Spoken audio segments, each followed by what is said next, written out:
Sawa.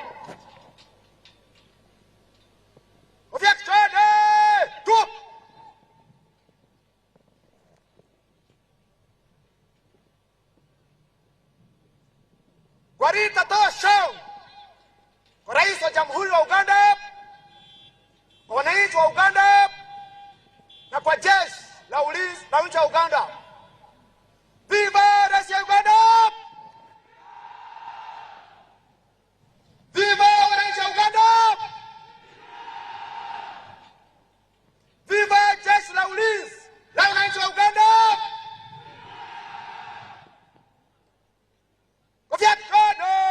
Wake up!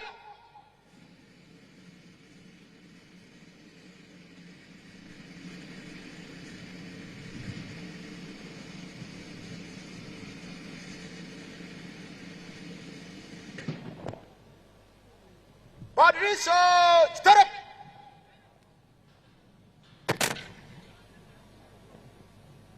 Go! Punch it!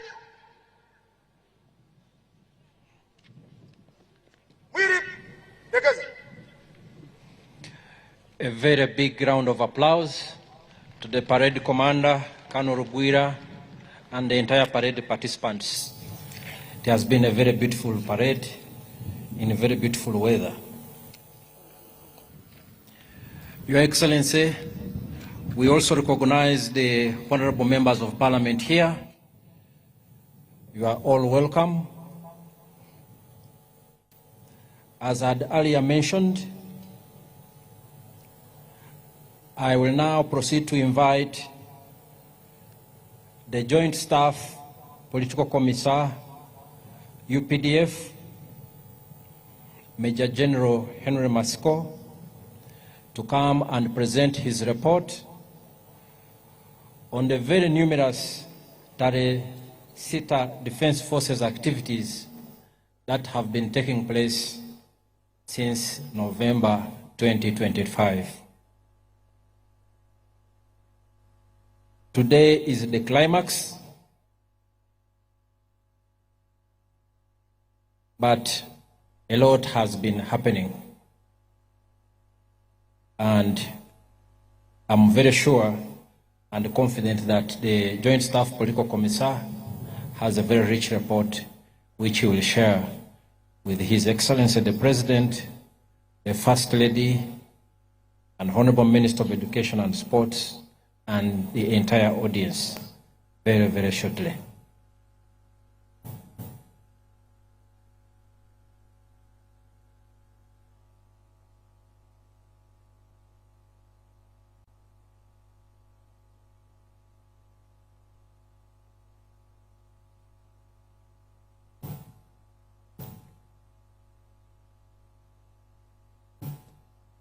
Naomba kuendelea, Your Excellency.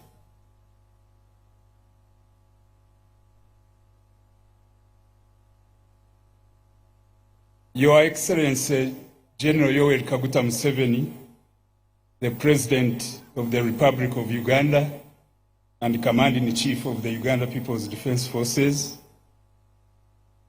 and our President-elect, Mama Janet Museveni, the First Lady and Minister of Education and Sports, Your Excellency the Vice President, Your Lordship the Chief Justice, the Right Honorable Deputy Speaker,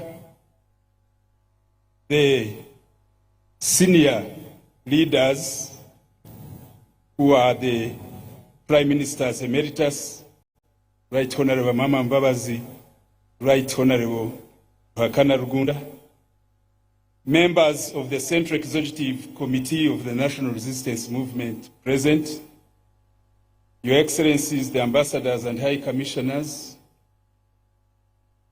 the former Deputy Chief Justice, Honorable Ministers and Ministers of State present, senior presidential advisors present, our Permanent Secretary, Minister of Defense and Veteran Affairs, and your colleague and other senior government technocrats, our Chief of Defense Forces and Special Presidential Advisor, Special Operations, the Deputy CDF, members of the High Command, the service commanders, the Chief of Joint Staff, the Inspector General of Police, the Commissioner General of Uganda Prison Services, the Director General ISO, the Director General ESO, the Head of Public Service and Secretary to Cabinet, honorable members of Parliament,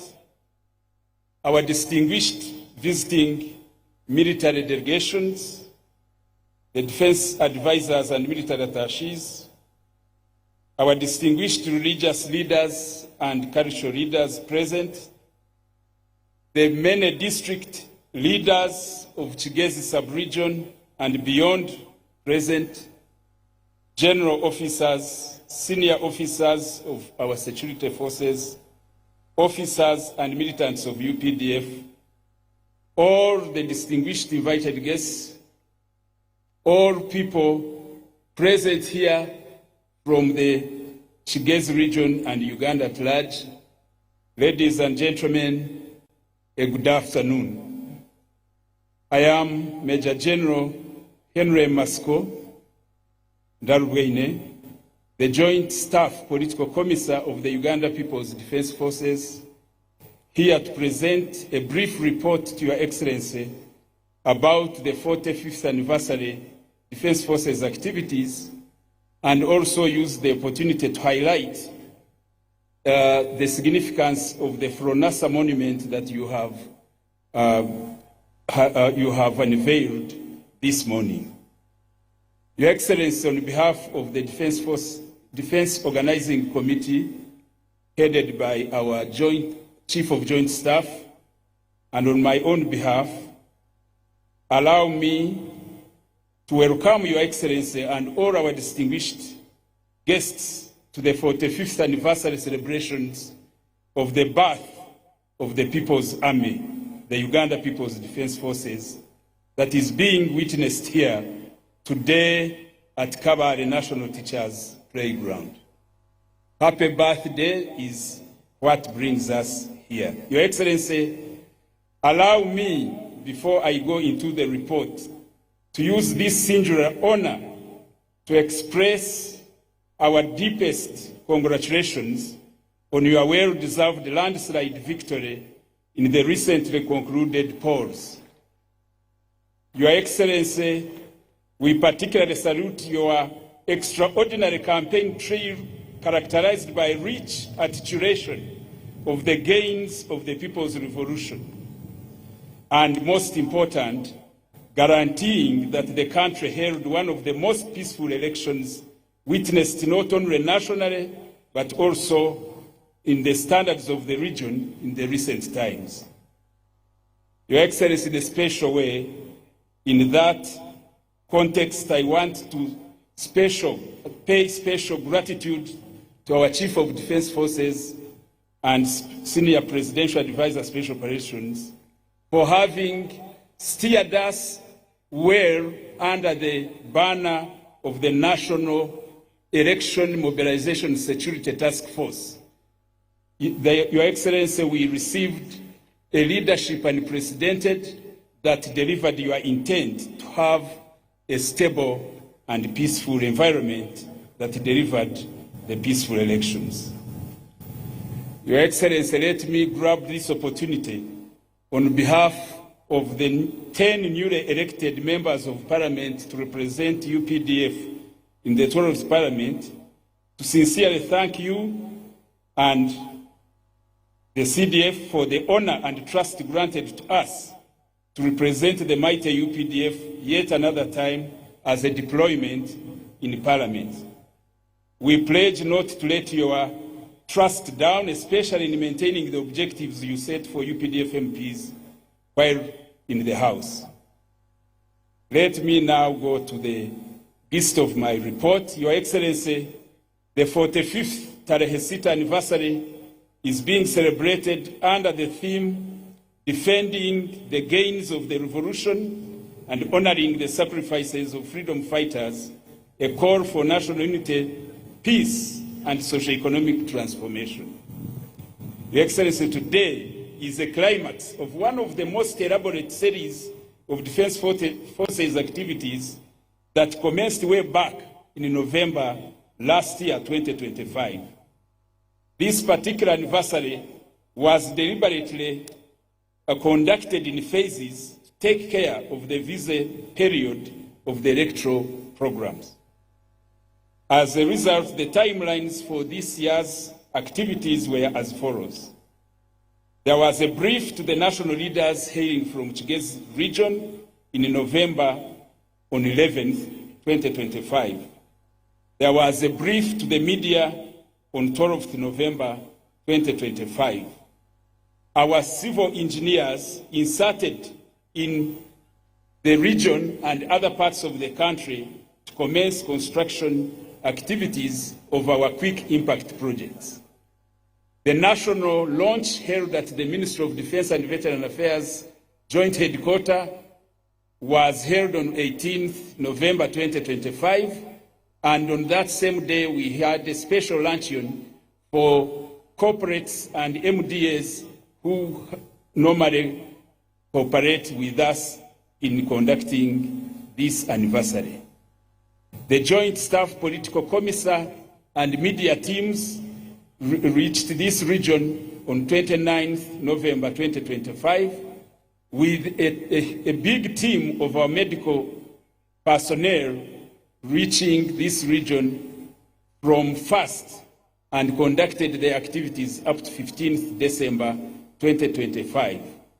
Your Excellency, as is our tradition, we held a series of ideological seminars in the region, notable one for the youth leaders, another for interreligious leaders and our veterans between 1st to 7th December. Thereafter, there were a regional launch at Sorosaza ground, commencing the activities in the region, and this was graced by the Right Honourable Prime Minister on 2nd December 2025. There were district launches on 3rd December, commencing activities in all the 6 districts of the region. We withdrew a bit, and in January on 2nd, our teams returned to the region, and the purpose was to hand over the civil engineers' quick impact projects in very colorful functions graced by the Wananchi and a number of political leaders. Today is the climax when we are witnessing the real anniversary of our 45th birthday. Like it has been the case for the past Tarehe Sita celebrations, the Defense Forces activities are conducted across the country and in all mission areas where UPDF is deployed. Following Your Excellency's approval, the 45th Tarehe Sita national activities have been now hosted by Kigezi sub-region in the 6 districts of Kabale, Rukunjiri, Kanungu, Kisoro, Rubanda, and Ruchiga. Your Excellency, the choice of Kigezi as the host of these National Defense Forces activities was a very correct choice. It is an acknowledgement of the region's links with the revolutionary causes, right from independence movement, the anti-Amin resistance, and the solid support the NRM revolution has enjoyed in this region to date. Kigezi stands out as one of the regions that embraces and has embraced the principled ideology of patriotism, Pan-Africanism, and modernization. Kigezi has over the years overcome the hitherto bad politics of identity and is on a steady path of embracing modernization for socio-economic transformation. Your Excellency, we need to remind the country that in the early phase of the nationalist politics of independence, one of the iconic figures of Uganda National Congress hailed from Kisoro in the names of John Karekezi, the dad of our General Karekeyura, who closely worked with Ignatius Musazi in that pioneering role. Other household names from this region in the era of independence include John Bikangaga, Wankosa, Babu Chika, Elnesan Visamunyu, Zeikarekaho, to mention but a few. But close to Tarehe Sita activities, we wish to remember that in Your Excellency's earlier efforts of revolutionary struggles, some of your close allies were sons of this region. Right Honourable Hakana Rugunda, Right Honourable Mama Mbabazi, Honourable Masuru Chirikeire, Honourable Jackie Mbabazi, others including but not limited to the late Sepi Mukombe Mpambara, and others who are in our book of the synopsis. The anti-Amin resistance was embraced by other Kigezi personalities who should be recognized. Some indeed paid the ultimate price of shedding blood. Notable ones include the late Joseph Bitwari, late James Karambulizi, the late David Kagorokanjire, the late James Birihanze, late Professor Karimuzo, the first black Vice-Chancellor of Makerere University, the late Kabagambe Esaza, Chief of Kisoro, Kasaza, who was a dad of one of our entrepreneurs here, Sifas Birunji.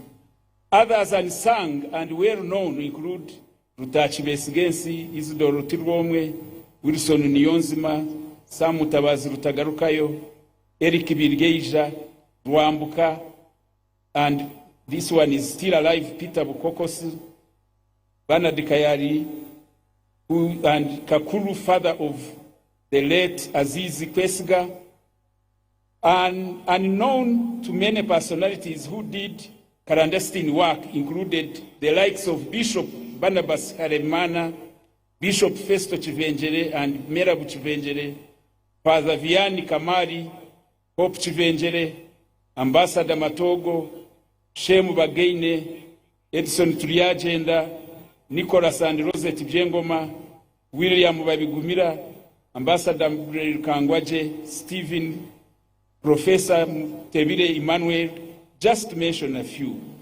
The detailed list is in our synopsis booklet. There are some amazing ladies I want to introduce to you, Your Excellency, who were outstanding in choosing politics of unity.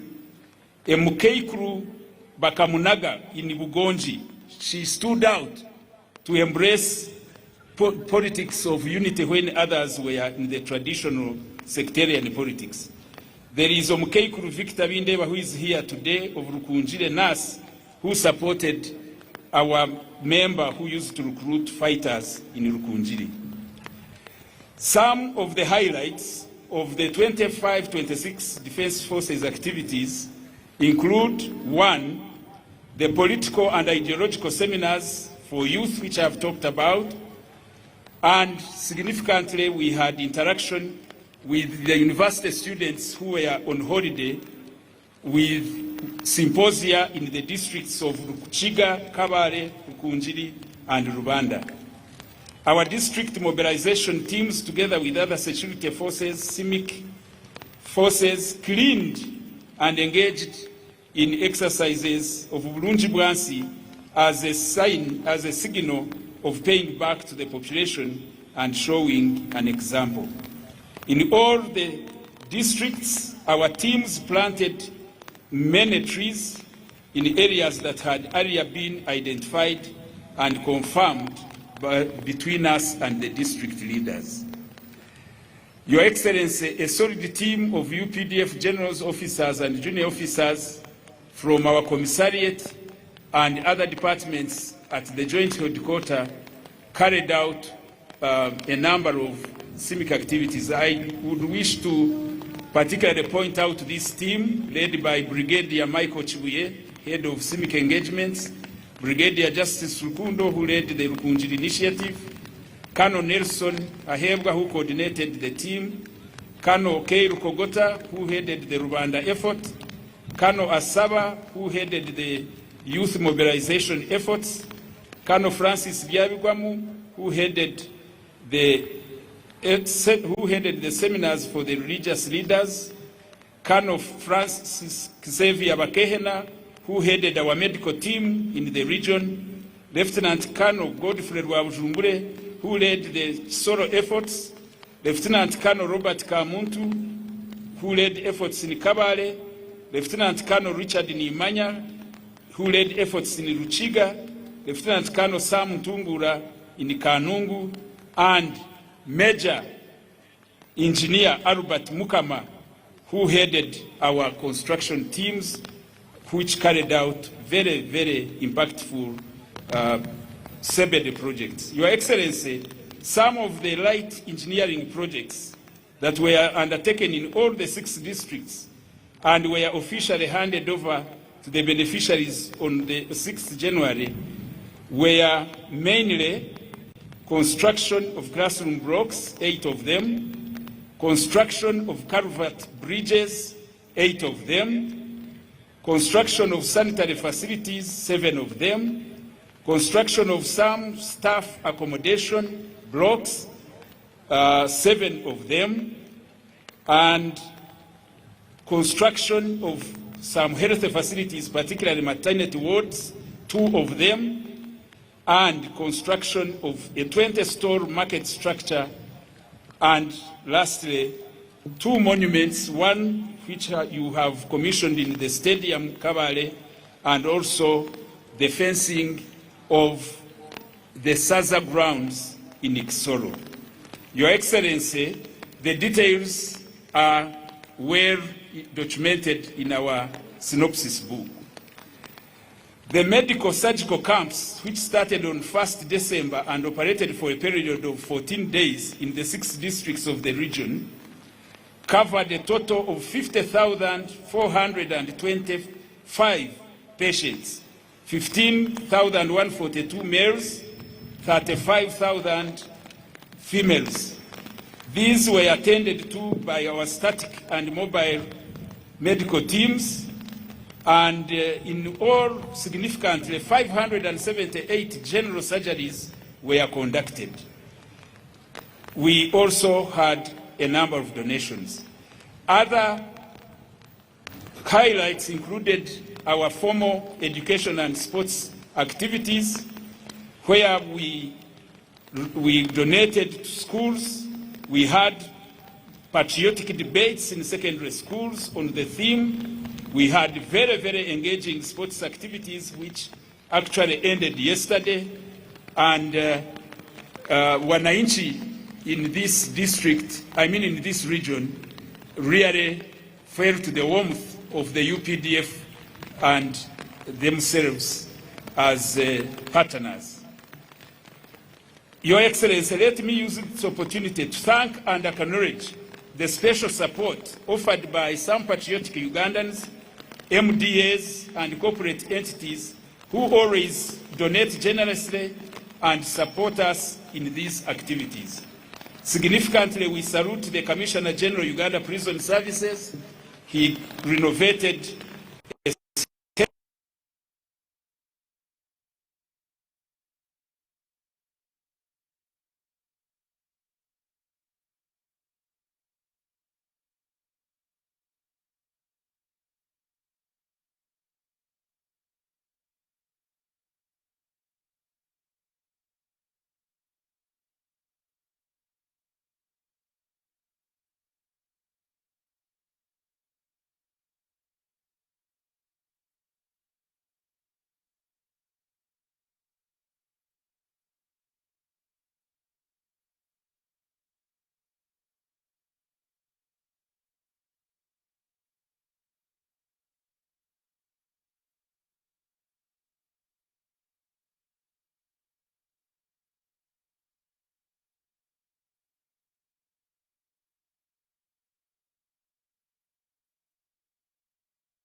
and Command-in-Chief for your continuous guidance towards this important historic event, for always finding time to preside over this function in person. We do not take this for granted, Your Excellency. We want to salute the CDF who steadily guided this process up to date. We want to also thank the political leadership of the Ministry of Defense for supporting the Defense Organizing Committee. And I want to salute the team headed by the Chief of Joint Staff who have steered this function to date. Your Excellency, briefly allow me highlight what went on at the stadium this morning as you commissioned the monument, the Fronasa monument, this day.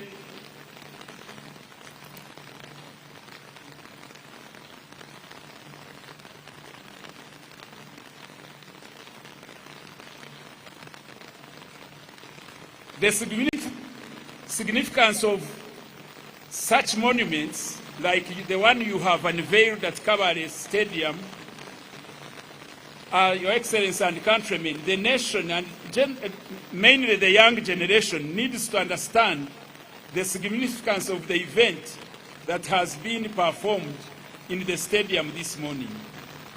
Quoting from Your Excellency own account, in the second edition of Sowing the Mustard Seed, The Struggle for Freedom and Democracy in Uganda, pages 102 to 105, under the subtitle, A Rare Form of Bravery. You, as the author, Your Excellency, points out the circumstances that culminated to the events of 10th February 1973, when Idi Amin carried out public executions by firing squad of some arrested Fronasa cadres in a number of parts of Uganda. According to Your Excellency's account on page 104, in Kabale, those who were executed were John Bitwari, James Karambuzi, and David Kagorokanjire. On the same day, in Mbarara, Karuhanga Akam Harabu was executed. In Fort Potro, the same day, Malibo and Kasolo were executed. In Igulu, Labeja and Obona were executed. In Jinja, Ntale and Nkoko were executed. And in Mbale, Abatalumanya Captain Masaba and Namirudu were also executed.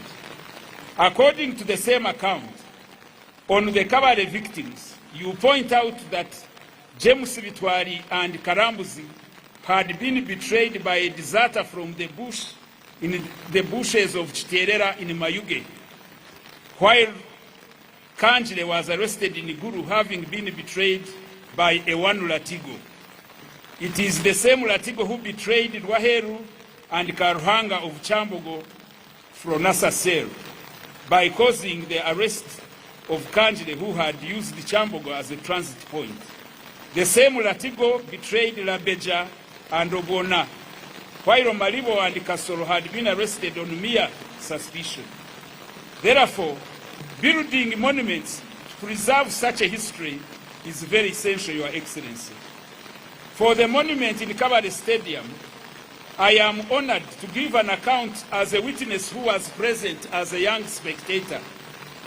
Idi Amin, after arresting what he dubbed the guerrillas, decreed that he would conduct a public execution by firing squad of those under his custody. The notice for public execution was run on national radio for over a week, a matter that was intended to instill fear and terror. Indeed, he decreed the 10th February 1973, a Saturday, to be exact 12 noon, as the time of spontaneous execution. For the event in Kabale, the public was mobilized to be seated in the stadium as early as 9 hours. At about 11 hours, a convoy of lorries and small jeeps sneaked down the Makanga Hill, overlooking the entire Kabale town, intended clearly to advertise what was about to happen. The 3 victims were openly being paraded on one of the jeeps, heavily guarded. Once the convoy reached post office, it snaked through the streets of Kabale, entering the stadium from the current Christ the King Church direction.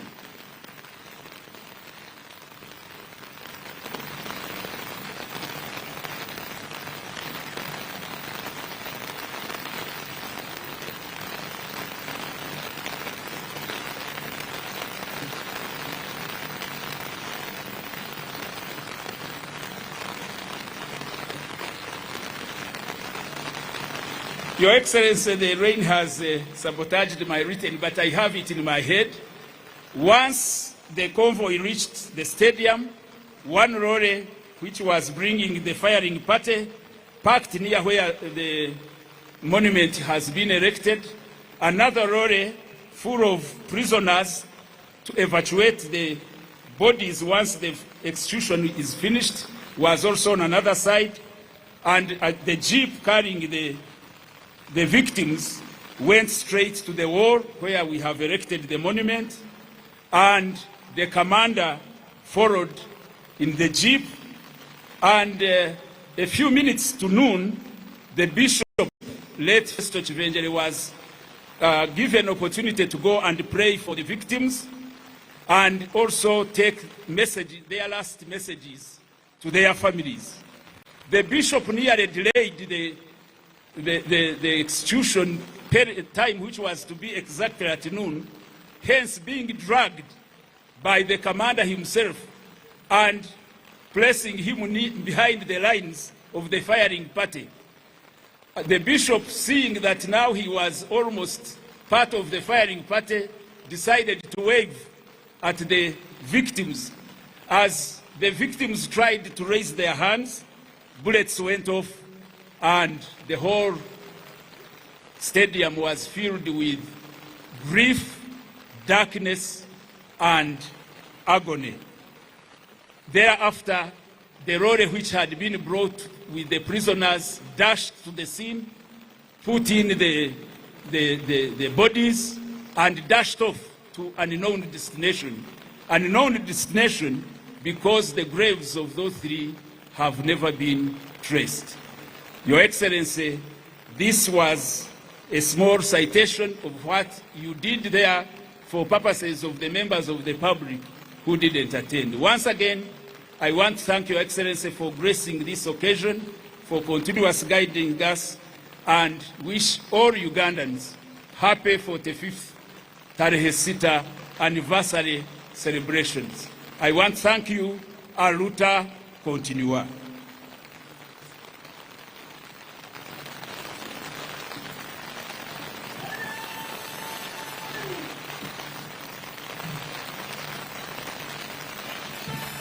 Thank you very much. The Joint Staff Political Commissar, Major General Henry Masco, for that elaborate Tarehe Sita presentation, and what he has just recited now, the horrors of the 1970s under Idi Amin Dada. Your Excellency, also permit me to recognize the following distinguished guests in our midst. The third Deputy Prime Minister, Honorable Nakadama, you are welcome, and we are happy to have you here with us. The Inspector General of Police, Abbas Yakagawa, we are also humbled to have you here with us. Your Excellency, we also have retired generals and senior officers, but I will just recognize two. Ivan Koreta. Your Excellency, we also have defense attaches who have braved the distance and the terrain to join us here, and we are joined by the defense attache from Sudan, Major General Faizo Ali. You are welcome. The defense attache from the United States of America, Lieutenant Colonel Chris Noumba, you are welcome. The defense attache from France, Lieutenant Colonel Sebastian Baga, you are welcome. We also have, Your Excellency, the Kenyan High Commissioner to Uganda, Ambassador Joash Mangi, and the High Commissioner of Tanzania to Uganda, His Excellency Bunto. You are all welcome. We are proceeding with the program as scheduled despite the rain. This is a blessing, so we should take it in very good faith indeed.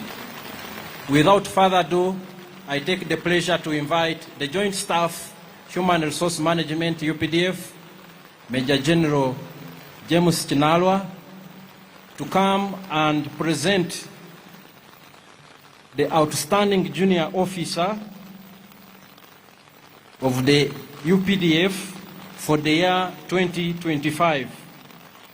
This is a new initiative courtesy of our Chief of Defense Forces and Senior Presidential Advisor for Special Operations. I believe this will be great motivation for the junior officers and other officers of UPDF going forward. The Joint Staff Human Resource Management will present him and the process of selection, and thereafter he will march to the Chief of Defense Forces and Senior Presidential Advisor for Special Operations to receive his award, and thereafter the Chief of Defense Forces and Senior Presidential Advisor for Special Operations will give his remarks, and thereafter we will continue and proceed with the program. Joint Staff Human Resource Management, UPDF, Major General Shinalwa, you're welcome.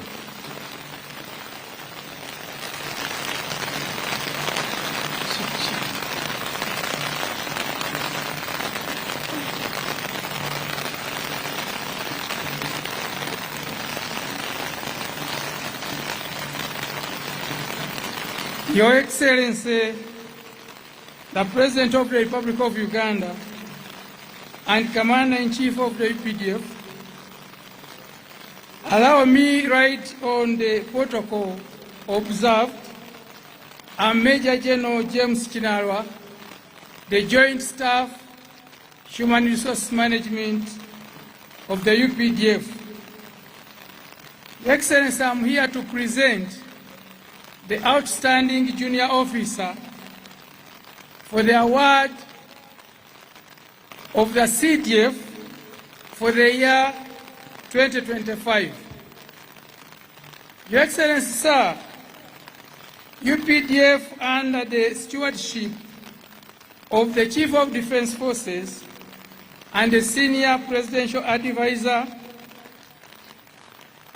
on Special Operations, General Muhoozi Kainerugaba, introduced an annual award to recognize an outstanding UPDF junior officer within the ranks of second lieutenant to the rank of the major.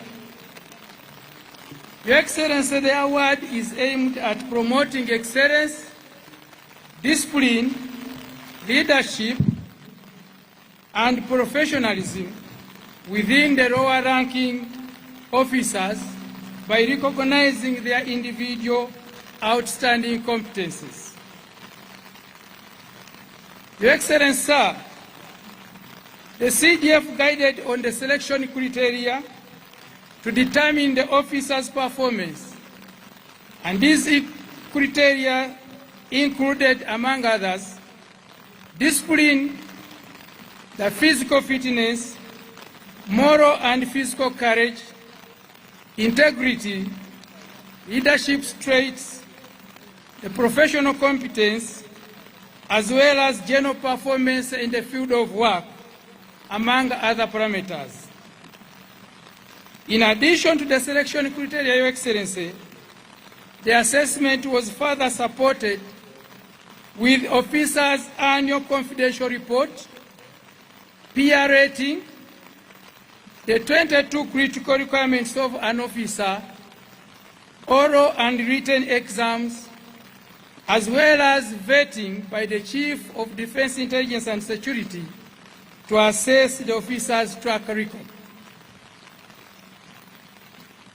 Your Excellency, the selection process was done at three levels of command: the tactical level, operational level, and strategic level. The exercise started at the tactical level of command, that's the level of a battalion, regiment or squadron, to the brigades, the divisions, up to the operational level, that is the service headquarters, where each service of UPDF selected a winner who finally competed at the strategic level. The following officers emerged as service winners: Resistance Officer 09856, Major Anthony Kamoga Muwonge of the 171 Field Engineer Regiment, emerged the winner of the Special Forces Command.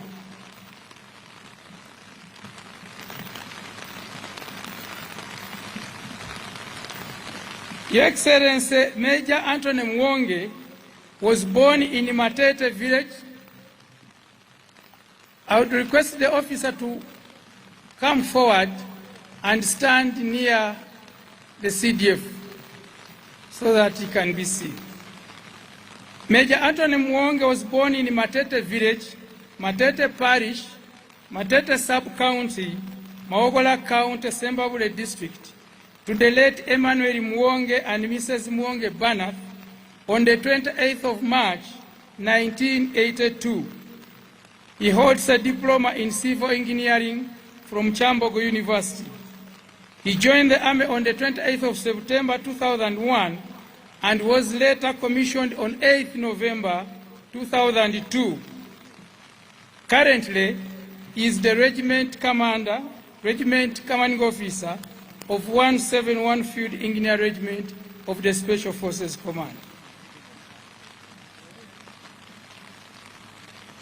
Your Excellency, the second service winner is Resistance Officer 12961, Captain Andrew Asio Opus, of the School of Defense Intelligence and Security, who emerged the winner of the Joint Service Headquarter Brigade Group.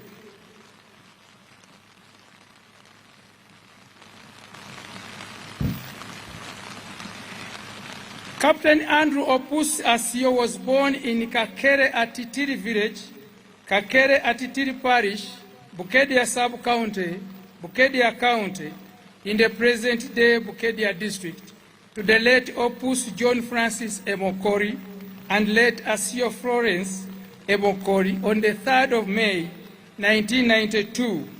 He holds a Uganda Advanced Certificate of Education from Mongola High School. He joined the Army on the 4th of August 2011 and was later commissioned on 15th September 2012. He is currently an instructor or directing staff at School of Defense Intelligence and Security, Mujera. The third, Your Excellency, is Resistance Officer 14438, Lieutenant Moses Odong of the 302 Ground-Based Air Defense Regiment, who emerged the winner of Air Force as a service.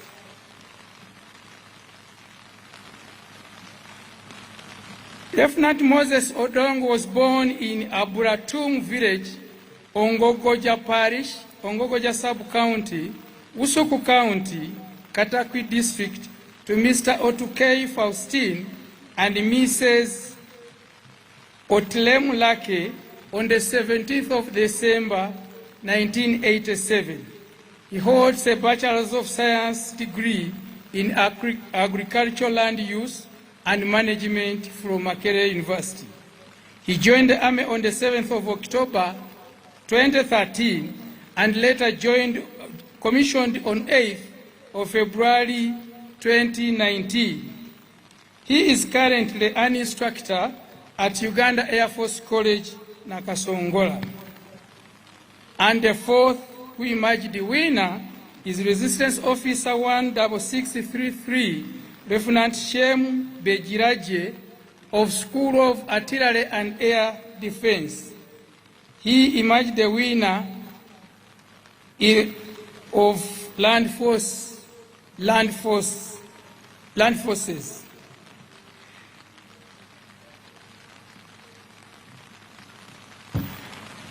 Lieutenant Shem Bajiraje was born in Nsozi Village, Chambogo Parish, Ntusi Sub-County, Remiaga County, in the present-day Sembabule District, to Mr. Baria Nathan and Mrs. Chomugisha Merab on the 7th of August, 1995. He holds a Bachelor of Defense Studies from Makerere University. He joined the Army on the 17th of November, 2017, and was later commissioned on the 9th of February, 2022. He is currently an Arms Equipment Officer, directing staff at School of Artillery and Air Defense. Your Excellency, at the strategic level, a panel of retired and serving general, senior officers, and Defense Forces Major was constituted to interview and select an outstanding junior officer amongst the 4 service winners. The composition of the panel, which was chaired by Lieutenant General Retired Nakibu Sirakara, composed of the following: Brigadier General Retired Emmanuel Musinguzi, Brigadier General Michael Sozi Sesanga, the Commandant Non-Commissioned Officers Academy, Brigadier General Charity Bainobabo, Director Women Affairs, Brigadier General Alan Kalanzi, the Commandant of Uganda Air Force College, Brigadier General Retired Rebecca Mpaji, Colonel Hambo Nicholas Nyesiga, who represented the Directorate of Intelligence and Security, Colonel Nelson Ahebwa, who represented Joint Staff Political Commissar, and Warrant Officer Ekirita Patrick, the Defense Forces Major. Your Excellency, the panel, after interviewing the four, using the set criteria and all the parameters put in place, the final score was as follows. Resistance Officer 09856, Major Anthony Kamoga Muonge, scored 83.24%. Resistance Officer 12961, Captain Andrew Asio Pusi, scored 85.19%. Resistance Officer 14438, Lieutenant Moses Odong, scored 86.71%. And Resistance Officer 16633, Lieutenant Shem Bajiraje, scored 72.69%. It's now my humble request, Your Excellency, to invite the Chief of Defense Forces to present certificates of recognition to all the four service winners, and thereafter invite you, Your Excellency, to award the outstanding junior officer who scored the highest mark of 86.71%, who is none other than our Resistance Officer 14438, Lieutenant Moses Odong of 302 Ground-Based Air Defense Regiment, who represented Air Force, as the winner of the Chief of Defense Force Award for the Outstanding Junior Officer for the year 2025. And he is awarded with 10 million Uganda shillings and a certificate of recognition. CDF, sir.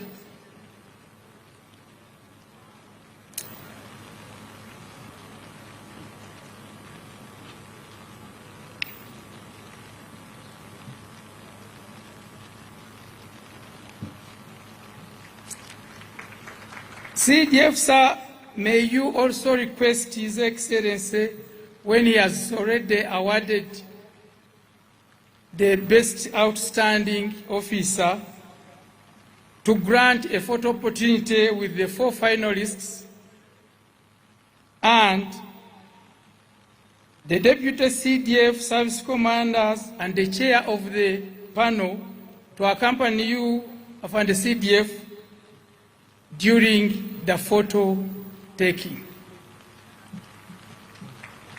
Your Excellency, I submit.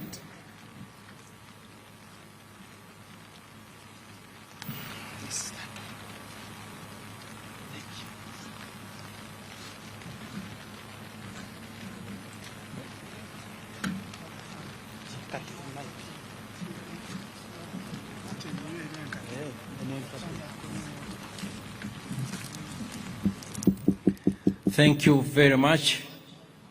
Joint Staff Human Resource Management, UPDF, Major General James Chinalwa, for the very elaborate presentation of the procedural process of identifying the most outstanding junior officer for the year 2025. This is an inaugural prize, and it has set the ball rolling for the years ahead. The Uganda People's Defense Forces is built on the firm and unwavering footing of discipline. This is therefore a very good moment to encourage discipline, hard work, and professionalism among the officers and men of the UPDF.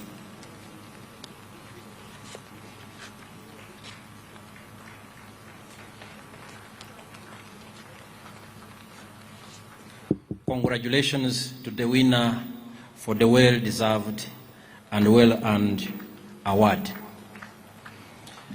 Your Excellency the President and our distinguished guests present, let me also take the opportunity to recognize the Defense Attaché of Rwanda here with us, Colonel Zindana. You are also welcome. Without further ado, Your Excellency and Chief Guest, I want to take the pleasure now to invite the Chief of Defense Forces,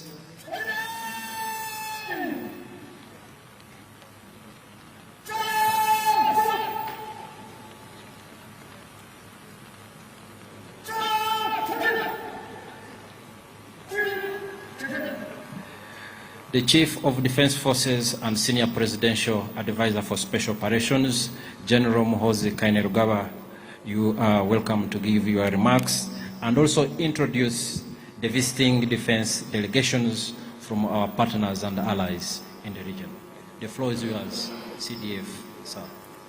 Your Excellency, the President and Commander-in-Chief of the UPDF, I will start by recognizing the military delegations that have come to join us on this 45th celebration of Tarehe Sita. I'll ask them to stand up when I mention them. The first delegation is led by the Chief of General Staff of the Armed Forces of the Central African Republic, General Zephyrin Mamadou. If you can please stand up.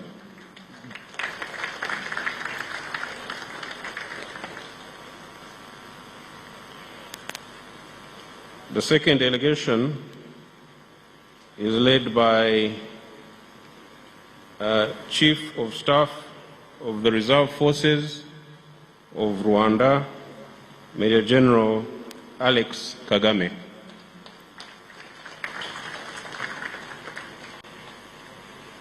The third delegation is led by Commander of the Kenya Army, Lieutenant General David Keboy.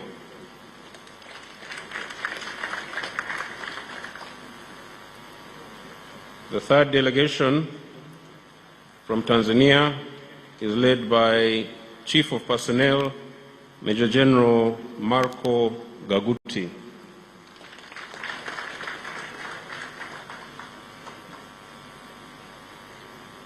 The fourth delegation is from DRC, led by Major General Bruno Mandevu, Sector Commander, Ituri Province.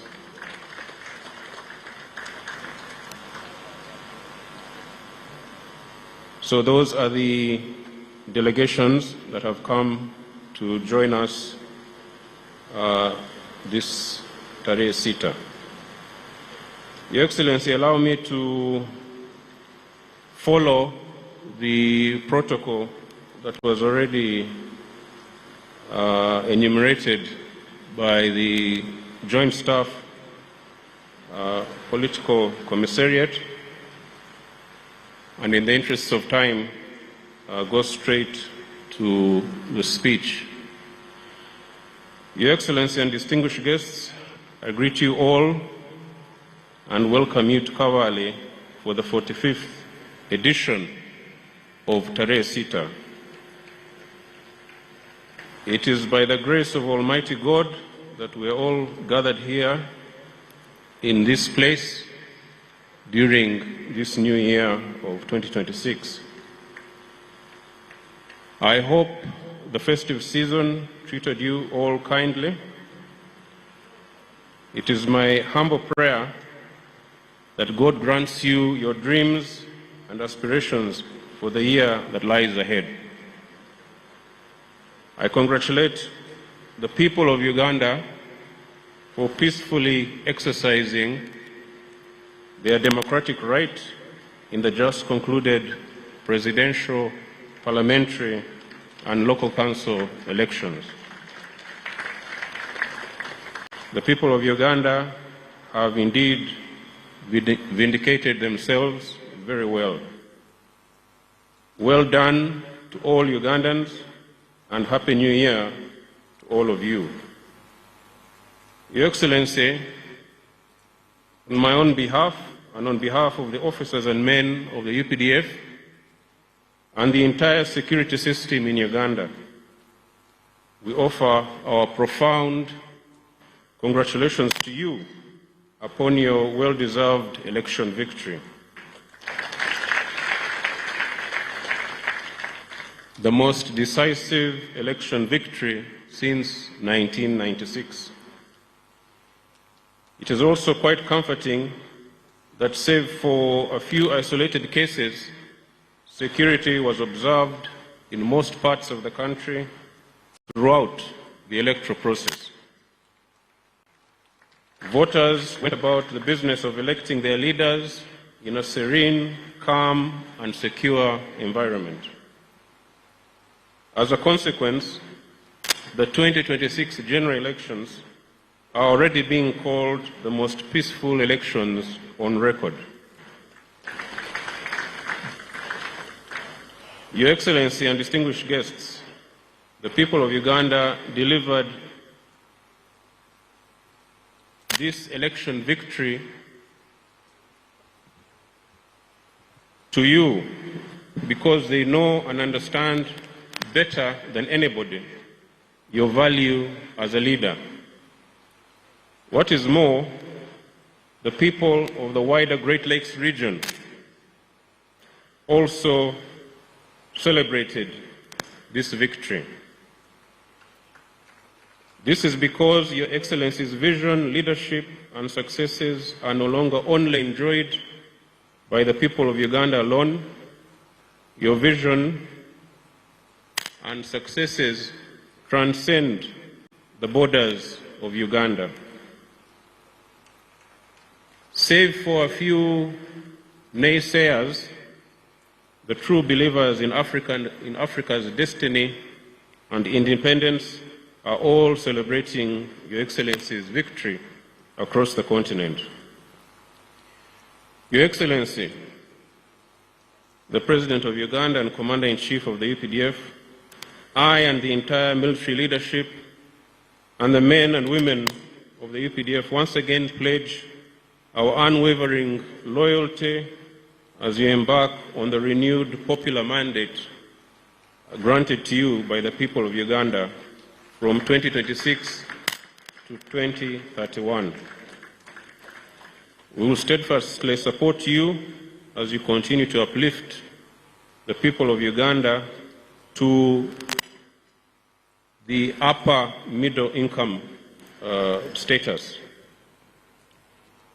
And as you continue to sustain the socioeconomic transformation journey and achieve strategic security for the people of East Africa and the continent. Your Excellency and distinguished guests, the theme of this year's Tarehe Sita is aptly titled Defending the Gains of the Revolution and Honoring the Sacrifices of the Freedom Fighters, a call for national unity, peace, and socioeconomic transformation. National unity, peace, and socioeconomic transformation, among others, are ideals that have from the beginning informed and propelled the revolution. The firm foundation upon which the country is anchored today was made possible because of the sacrifices of our people and our predecessors, including those in the Kigezi sub-region.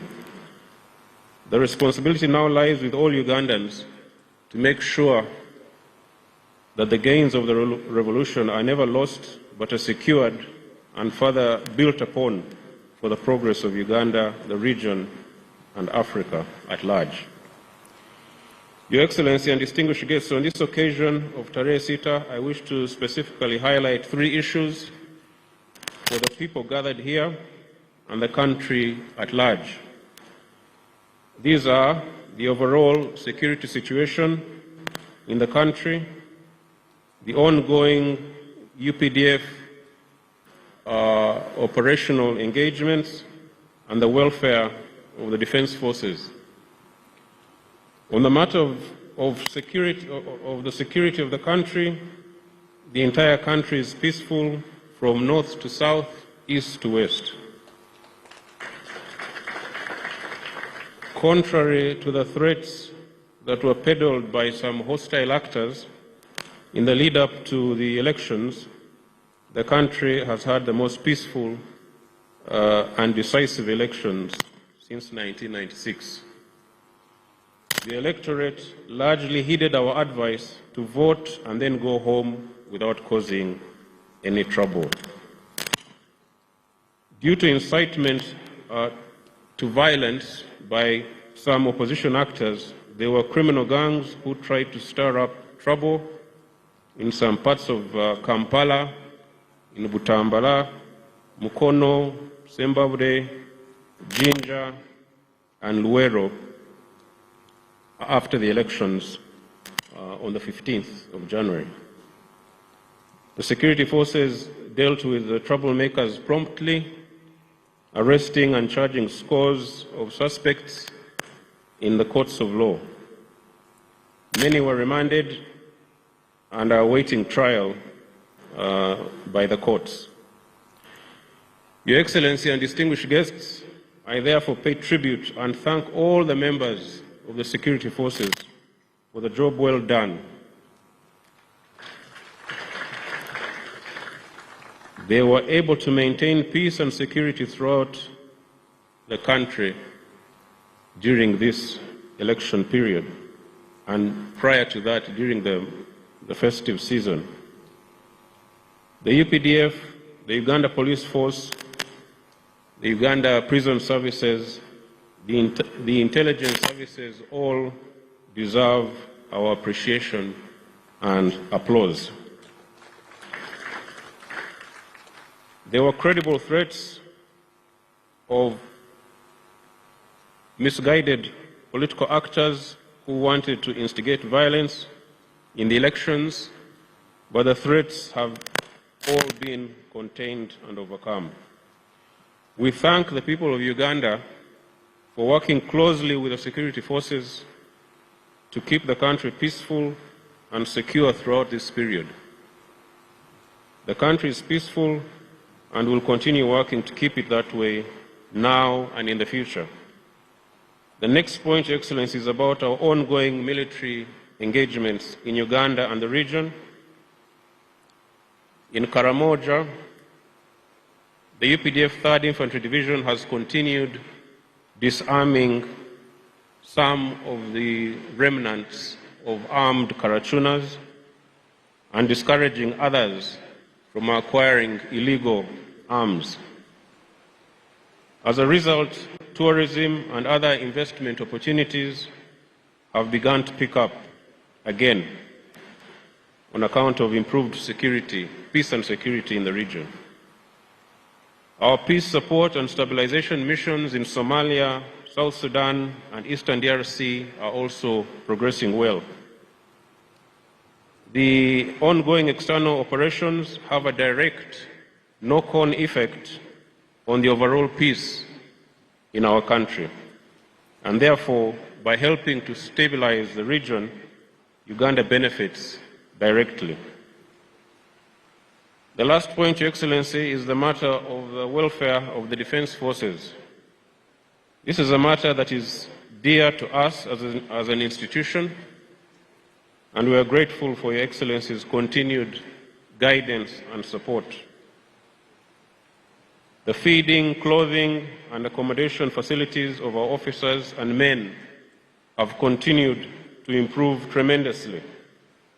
This is partly because of our emphasis on close supervision of projects and ensuring value for every shilling spent.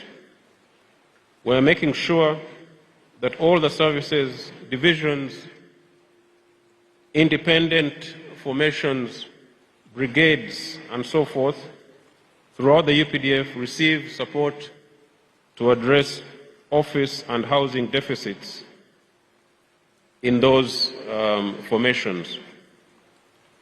I also salute the National Enterprise Corporation, Operation Wealth Creation, our Engineering Brigade, the UPDF Welfare and Production Departments for uplifting the standards of production in this country. They are doing a good job and have the potential to do even better. Your Excellency, as I conclude, let me take the opportunity to once again congratulate you, the NRM government, the people of Uganda, upon reaching the 40th anniversary of the liberation of January 26, 1986. Under your unwavering and visionary leadership, the country has registered tremendous progress in economic growth, infrastructure development, and improved social services, anchored on a firm foundation of security. We salute you, sir, for your steadfastness and inspiration, and wish you the best of luck in the new Chisanja. I also want to thank the Ministry of Defense and the entire UPDF leadership for successfully supervising the many Tarehe Sita activities as the Joint Staff Political Commissariat enumerated. The numerous Tarehe Sita activities that have been carried out in this region since November 2025. This is our traditional humble appreciation to the people of Uganda for the great support and cooperation. Finally, Your Excellency, I take this honor to recognize, I've already recognized the delegation. On that note, I thank Your Excellency and invite his guests for listening to me.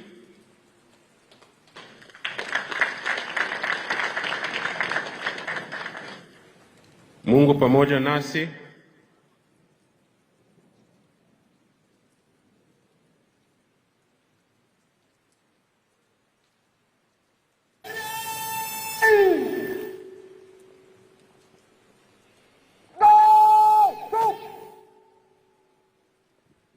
UPDF, hurrah!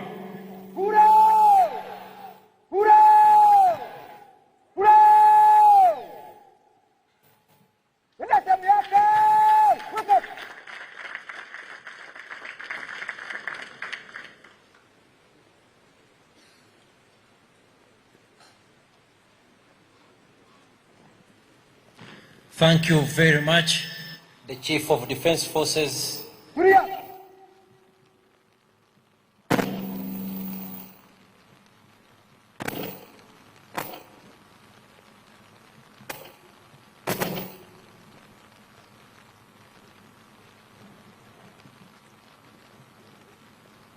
Mheshimiwa Rais, huo ndio mwisho wa gwaride. Naomba kutoa bendera uwanjani. Mheshimiwa Rais.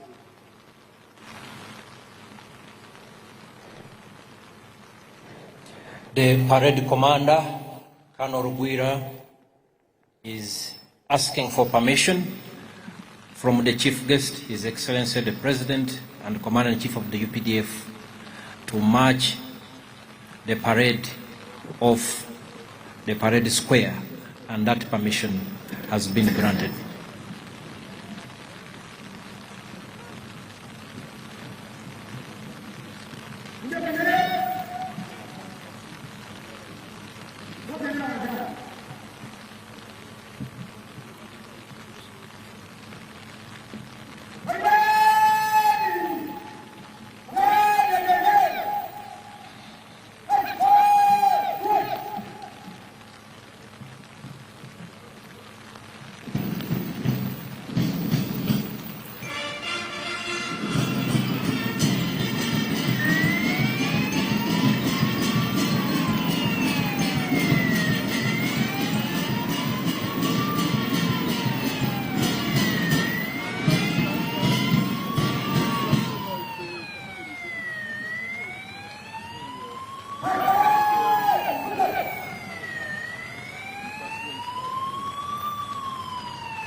And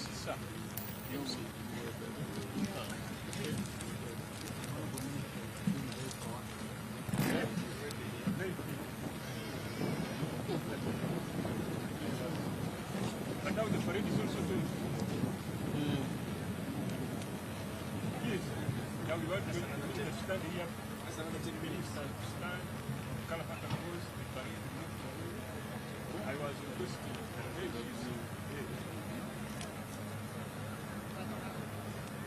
I thought you would have advised me.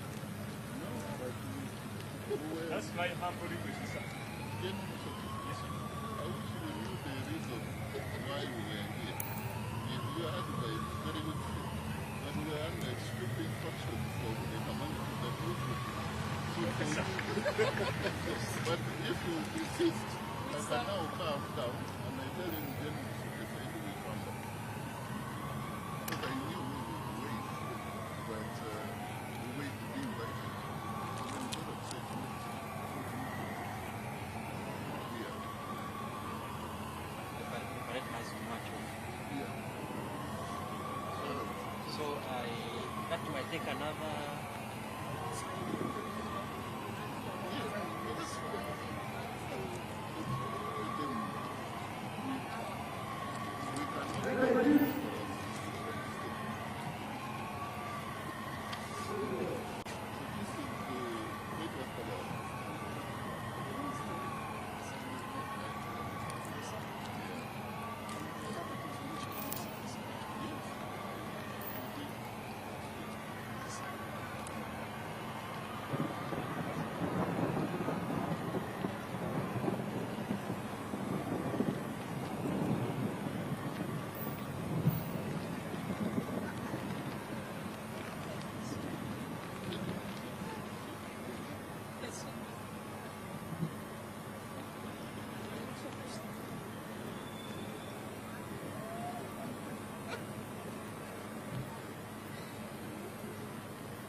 I think now, yeah.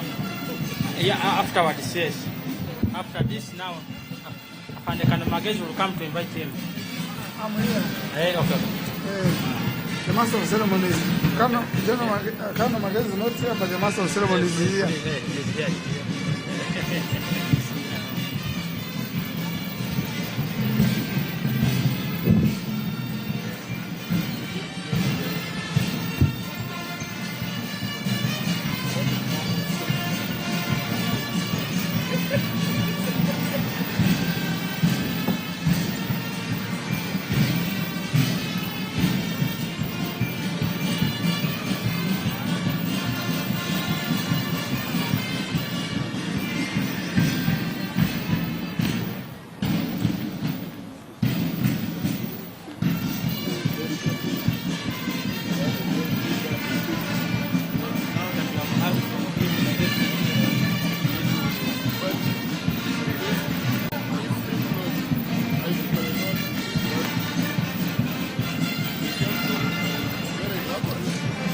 good now.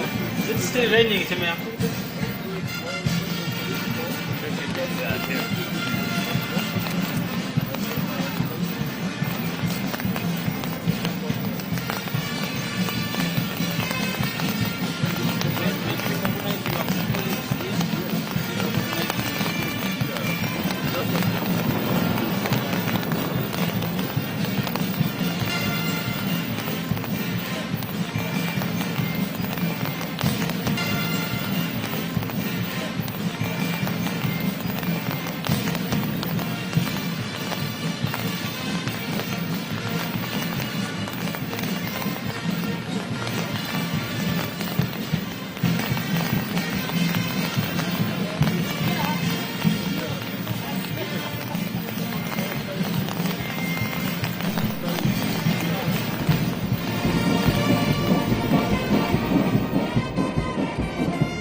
The parade has marched off the square, and in the interest of time,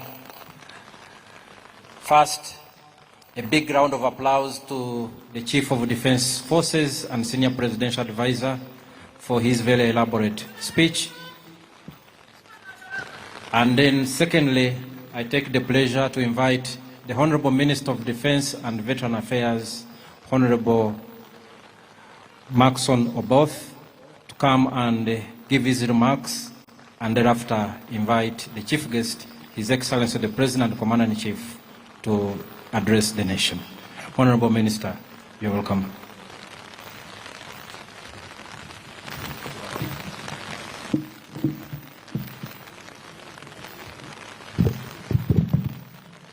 Your Excellency, General Yoweri Kaguta Museveni, President of the Republic of Uganda and Commander-in-Chief of the Armed Forces, and Mama, the First Lady and Honorable Minister, the Right Honorable Deputy Speaker of Parliament of Uganda, the Right Honorable Third Deputy Prime Minister, the Honorable Ministers and Members of Parliament present, the SEC members of the NRM party, the Chief of Defense Forces, the Permanent Secretaries, distinguished ladies and gentlemen.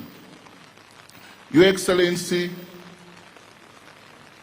after listening to the Joint Staff, CPC, and Chief of Defense Forces, I intend not to read my speech because they have disabled me by speaking so well to the subject matter. And then I will just add a few things and introduce a few of the colleagues who have come and invite you. Your Excellency, we have several ministers here, and I had wanted them to stand up. I would have loved them to come here, but I know people like Honorable Kaloriem fears rain. We have Honorable Mili Babalanda, the Minister for Presidency. We have Honorable Major General Retired Jim Muhwezi, Minister of Security. We have Honorable Dr. Chris Bariomusi, the Minister for ICT and National Guidance. We have Honorable Raphael Majezi, the Minister of Local Government. Then we have Honorable General David Muhozi, the Minister of State for Internal Affairs. I saw him somewhere. We have Honorable Okello Oryem, the massive Minister of State for Foreign Affairs. We have Honorable Bright Ramirama, the Minister of State for Agriculture in charge of animal industry, husbandry. And Your Excellency is one of the most faithful ministers when we invite them to help us during this Tarehe Sita. We thank him again. Honorable Karyanga Godfrey, the Minister of State for ICT. Honorable Akello Rose Lily, the Minister of State for Ethics and Integrity.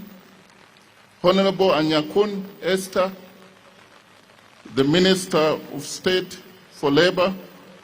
Honorable Mugasa Mary, Minister of State for Public Service. Honorable Dr. Okasai Opolot, Minister of State for Energy. Honorable Balam Bargahara Atenyi, the Youthful Minister, or Minister of State for Youth and Children Affairs. Honorable, of course, Huda is here, Honorable Huda, our own Minister of State for Defense, in charge of veterans. Honorable David Bahati, Minister of State for Trade and Industry. Honorable Diana Mutasingwa, Minister of State in the Office of the Vice President. Honorable Alice Kaboyo, Minister of State for Luwero Triangle. Honorable Musasizi Henry, Minister of State for Finance, General Duties. Honorable, there's a former honorable, they put here, Honorable Perez Ahabwe, Doctor, the former Minister of State for Local Government. Your Excellency, as you've been told, we have former leaders from this region who have graced this occasion. And we also have senior civil servants who are here. We have Madame Nachobe, the Head of Public Service. We have Mr. Lino, Council Head of Public Service. We have Mr. Lino, Council Lino Anguzu, the DPP. Lino Anguzu, the DPP. We have also Deputy Inspector General of Government, Madam Anne Muhairwe. We have the Deputy Governor, Bank of Uganda. Our money is safe. Professor Dr. Augustus Nwagara. And we have several members of parliament here. I would have asked them to come. There are quite many. But the rain is not allowing us to do that. We have permanent secretaries, Lieutenant General Joseph Musanyufu, PS Internal Affairs. We have Mr. Ben Kumomanya, PS Local Government. We have Dr. Amina Zawede, PS ICT and National Guidance. We have Honorable Vincent Bajire, PS Foreign Affairs. And we have our own Madam PS, Afande PS, Afande Rosette Biengoma, and her husband. Mr. Nicholas Biengoma is here. He's the great man behind the great lady. I don't know where he's seated. Mose Nicholas Biengoma is here. Another round of applause for him. So we have MPs elect and current members of parliament, but also we have SEC members. Quite a number of SEC members headed by Honorable Adrien Kobusinje, in charge of Women Affairs, SEC, NRM, Honorable Lieutenant Retired Mushabe Moses, Veterans, SEC. We have Honorable Ichodo Calvin, NRM, Eastern, Vice Chairperson. We have Madam Chatuhaire, Honorable Chatuhaire Jacqueline. We have Honorable Fred Omach from the NRM Secretariat Electoral Commission. Honorable Juliana Modesta from the NRM Electoral Commission. We have Honorable Zaitun, the Commissioner, NRM, and the current members of parliament who have been introduced, but the member of parliament for here, Honorable Catherine Ndamira, and I hope she's there. We have Honorable Dr. Samba Buturo, a great husband to one of our staff. We have Honorable Prosi Akampurira, Commissioner of Parliament. We have Honorable Peace Rugambwa.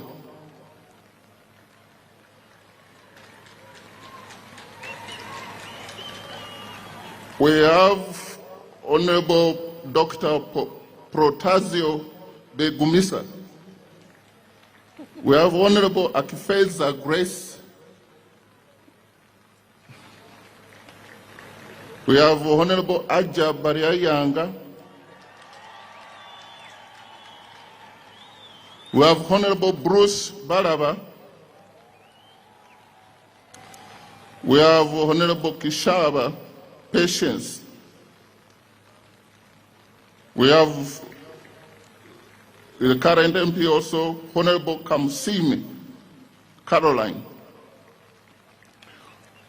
Your Excellency, we have our own chairperson of committee, Defense and Internal Affairs Committee, Honorable Lieutenant General Sam Okading, Lieutenant General Sam Kavuma, Lieutenant General James Mujira, Major General Henry Masco, Major General James Kinalwa,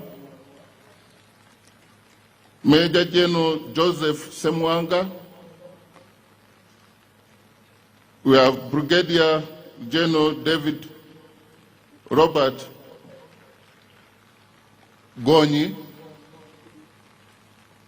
We have Colonel Sylvia Meme. We have Colonel Sylvia Meme. We have Colonel Christine Nekesa. We have Colonel Knight Ikiriza. And the current,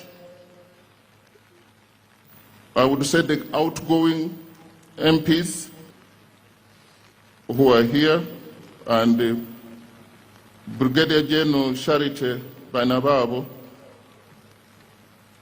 and Colonel Dr. Victor Nekesa,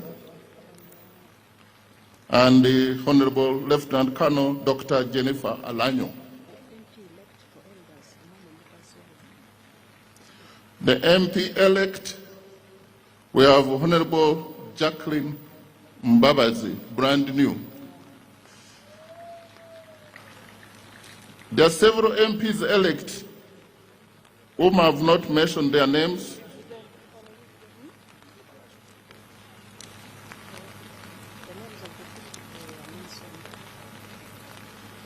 Several of them are here.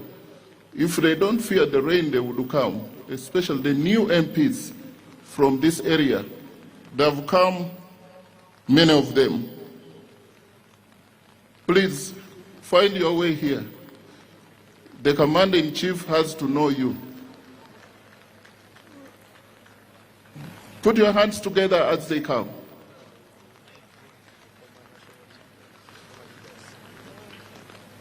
Those are the people who caused both happiness and sadness. Happiness in their camp, sadness in the camps where they defeated.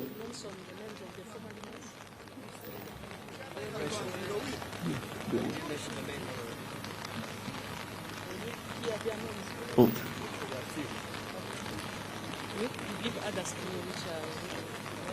Yeah. We have Rukunjiri District Woman MP, Honorable Mary Paola Kebirunj. We have Rubabo MP, Honorable Matthias Rabugumi. We have Honorable Bruce Kabasa Valaba, Rwanda West. We have Honorable Evelyn Ninsima Kichafunda, Rwanda District Woman MP. Ruchiga County, we have Honorable Kichoncho Patrick Katabaz. Ruchiga District Woman MP, we have Honorable Dr. Sylvia Arinaitwe. Kanungu District Woman MP, we have Honorable Patience Kunda. Kisoro District Woman MP, we have Honorable Grace Ngabi Chifes Akifeza.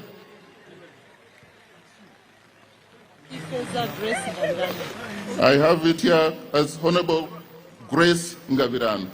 They knew Japadola was going to have problem pronouncing some names. We have Kisoro Municipality, we have Honorable Sam Biendesho. We have Bufumbira East, we have Honorable Nkuruma Roland.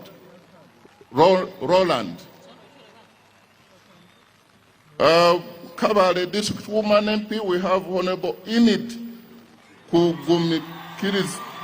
Kumisiriza.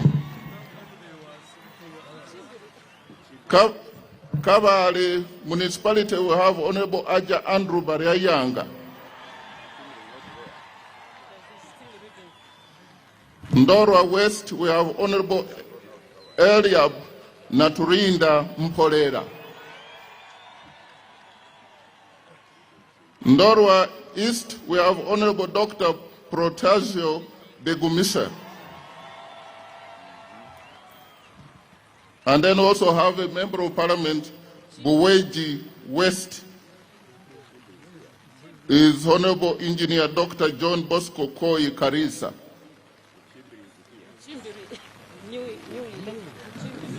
Buchimbiri, we have Honorable Eddie Kwizera. And we have Honorable Engineer Bufumbira South, Honorable Engineer Alex Newsam.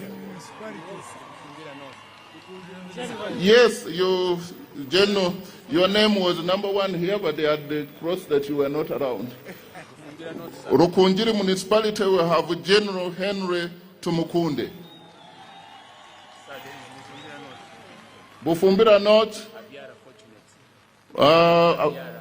Bufumbira North, Aviara, Honorable Aviara Fortunate. I think I've done my part, and see you in Kampala.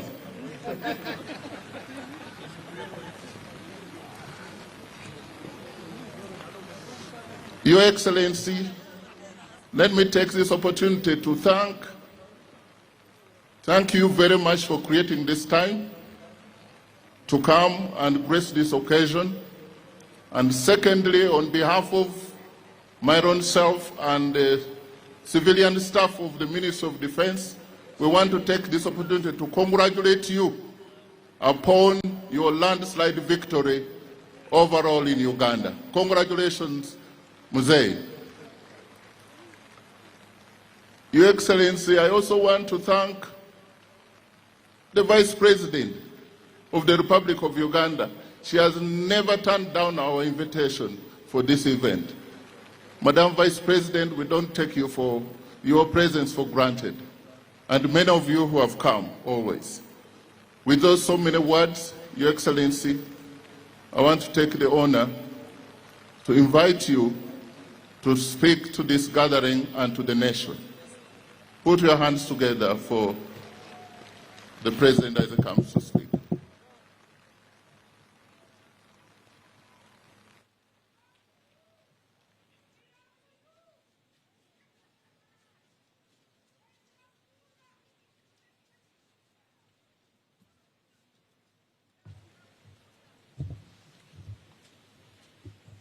Our Excellency the Vice President of Uganda,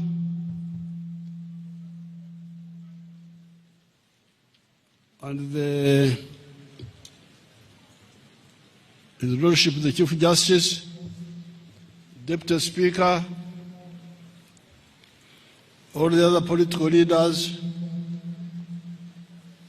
the CDF, and all the generals, and all the other leaders of the army, members of the diplomatic corps, nemumwena bachigabo ijaha murubuhoro je. First of all, I want to congratulate Ugandans and the freedom fighters and their descendants on this 45th anniversary of Tarehe Sita. Congratulations. As some people said, if you only talk of Tarehe Sita, you will not do justice to the history of Uganda. Before I came here, I unveiled a monument of the people who were executed nearby here by Idi Amin on the 10th of February, 1973. Those who were executed here were three: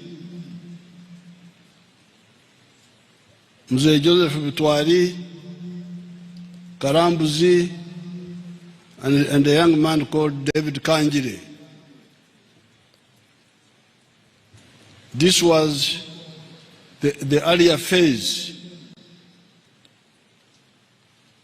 of the resistance of the people of Uganda. So Tarehe Sita is 10 years after, almost 10 years after the events of here.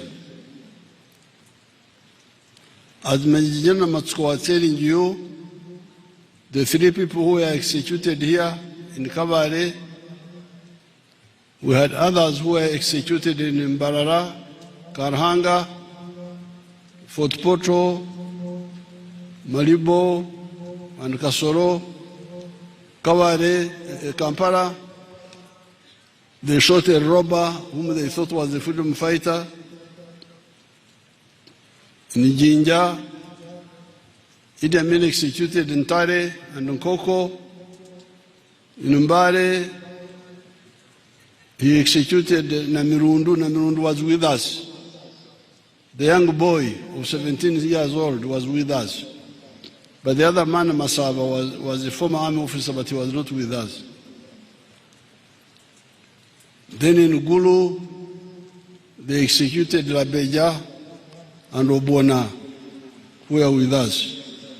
So when you talk of Tarehe Sita, you should not forget that there were earlier struggles before that which actually fed the Tarehe Sita.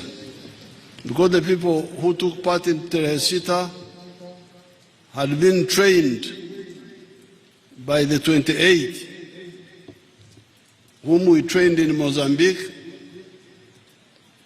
and who came and trained a bigger number in Tanzania, and then a bigger number in Uganda. So the whole struggle of the people of Uganda should be narrated in a connected way.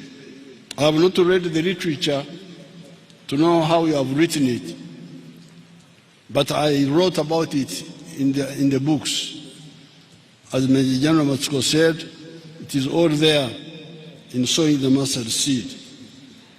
So I congratulate Ugandans on these heroic struggles which resulted into Uganda now becoming what it is now. I want to thank and congratulate the people of Uganda for the recent elections which we had. And I thank you, all the Ugandans and the people of Uchijezi, for voting massively for the NRM.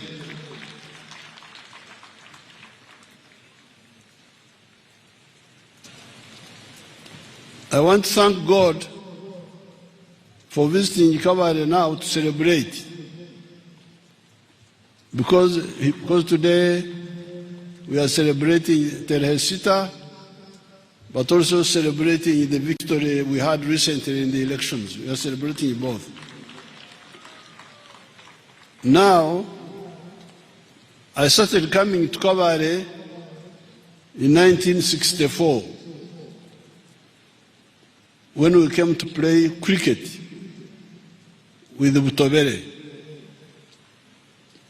Then I came to Kabale in the resistance against Idi Amin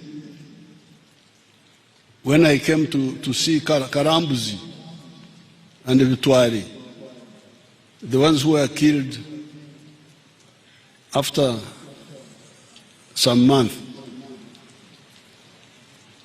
Then in 1979-80, we were coming here with Mama to see Mhozi, the general, when he was in Kampala Parents. Kabale Preparatory. They had a school here. We were coming to see Mhozi there. Then afterwards we came to fight. So I want to thank God that Kabale has played a role in my life for a long time. And now I am here in a happy setting. I want to thank God for that. I want to salute the UPDF and the other security forces for the robust security they gave during the recent elections. They did a very good job. It is true that there were groups who were planning really bad things, but they can't disturb Uganda because our security system is very robust. They are wasting their time. And I salute the APDF for quickly neutralizing those troublemakers. Now, this area of Uganda is very rich, and you are going to get richer if you listen to our advice. The economy of Uganda is growing very fast. We are now a lower middle income country, but we are targeted to become a high middle income country in a few years, and we have the capacity. Here in Kabale, in Chijezi, you will have a very strong economy around the following activities. Number one, tourism. You have the mountain gorillas.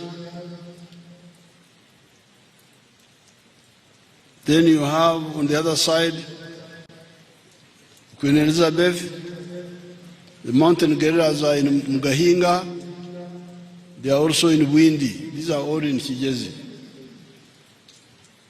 So we are improving the infrastructure.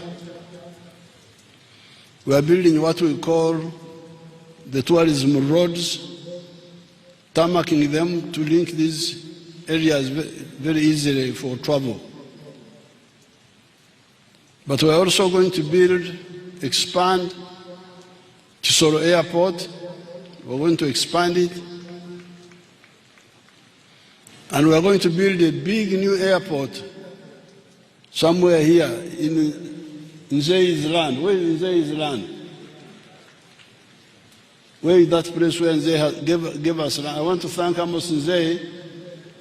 He gave us land somewhere here where we are going to build with the ruler of Sharjah a big airport there, international airport, so that the tourists fly in. They don't have to drive all the way from Entebbe.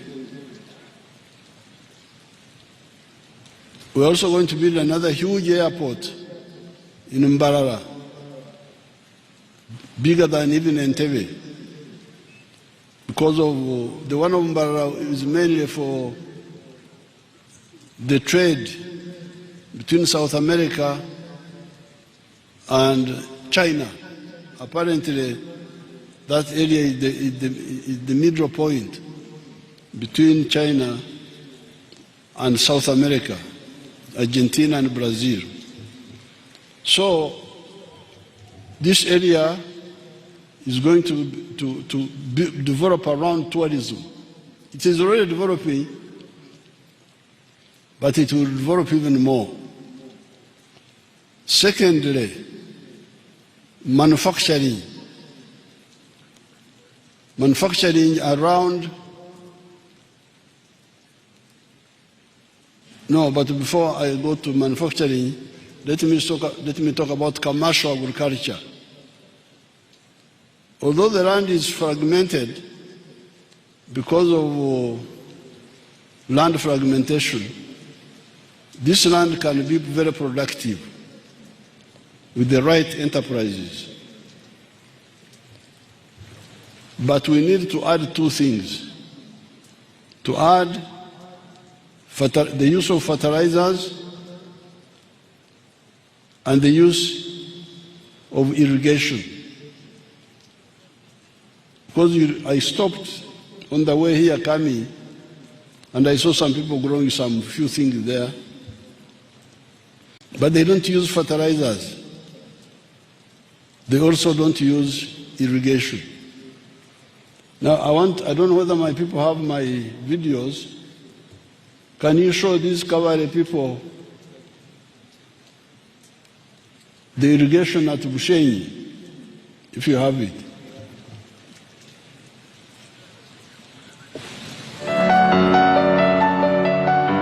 This is where our model plantation is. Plantation which you've had, we've already gone beyond 50 tons of yield per hectare per year. Matoke is very important part is water, but especially in the dry season. So here we are using irrigation, drip irrigation, as you can really see, using water, especially in the dry season. Drip irrigation, the advantage with it is that it sends water where it is required. PBD does not depend on national water. We make our own water, which we pump every day. 90% of the water is used for irrigation, and the other 10% is processed for use in pilot plant and estate residential areas. This swamp, as per NEMA allows us to use a third of the water flow. But in the dry season, we even just use 12% of the water flow. So there is still enough water which we can pump. We've already finished the feasibility study to distribute the same irrigation water to the farmers, mainly along the water pipeline. So the structures you are seeing here are mainly to do primary filtration of the water. You have seen the color of the water through that aeration. It's our water in the western region is full of iron. So we always reduce the iron content by passing it through the air. Each of these pumps pumps 40 cubic meters per hour, and it has a lift height of 140 meters.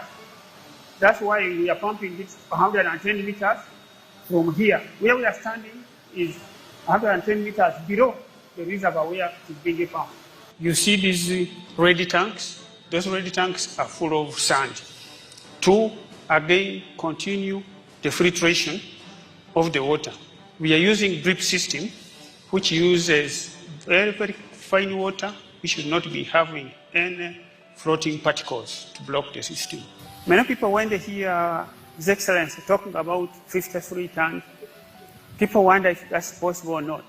You'll be able to see the size of the bunches, the plantation, how it looks like, and how it is irrigated. Each of these plants loses about 20 liters every day through evaporation.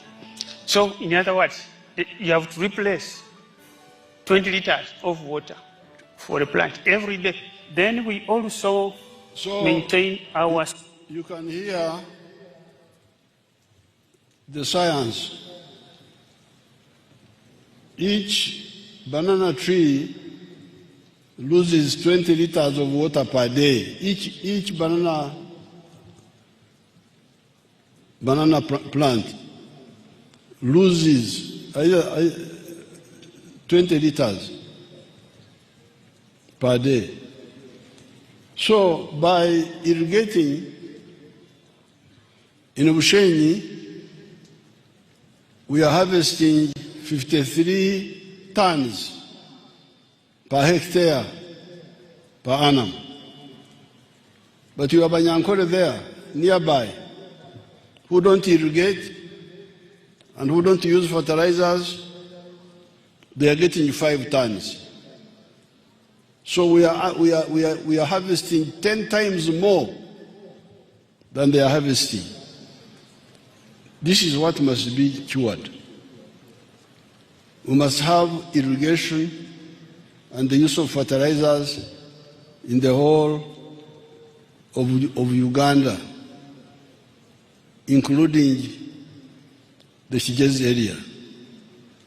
If you do that, and we select high-value enterprises like fruits, maybe coffee, some coffee, vegetables, we shall get good money from commercial agriculture on a small scale. So, commercial agriculture, tourism, and then manufacturing. Manufacturing will be around agro-processing. Because if you plant those crops, they must be processed. You already have the example of tea.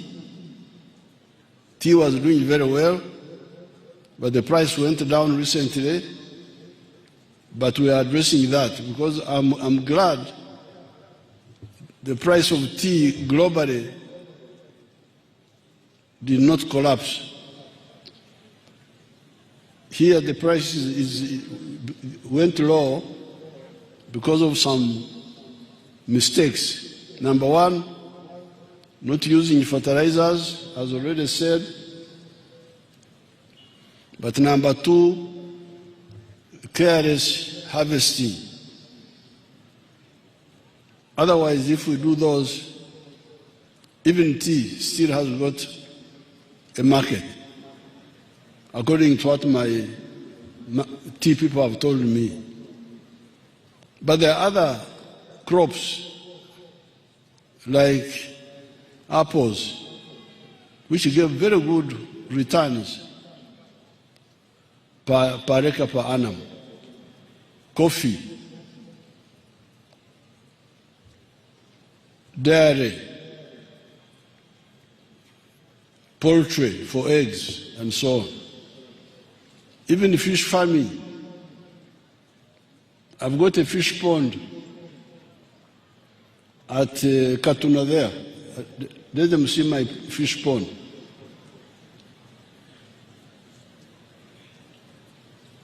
If you don't have the one of Katuna, show them the one you have.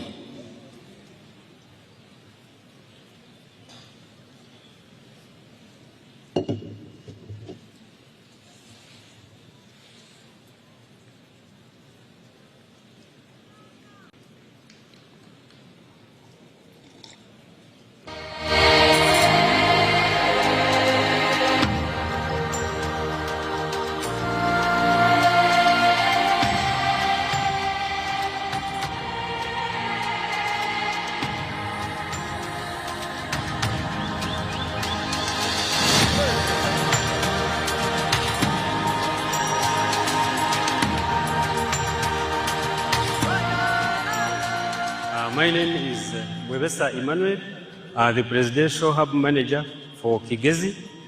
Right now, we are at Kigezi Presidential Industrial Hub.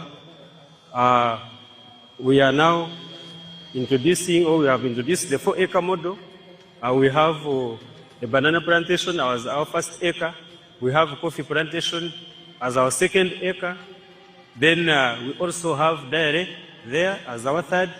Then here where we are is our fourth, where we have a fish pond. You're most welcome to Kigezi Presidential Industrial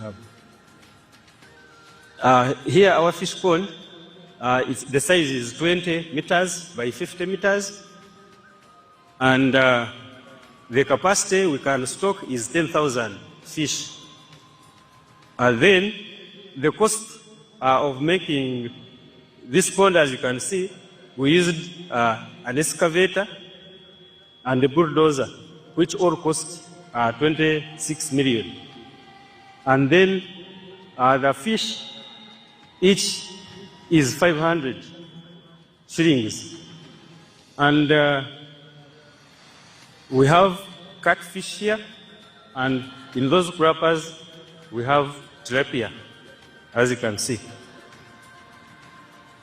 And then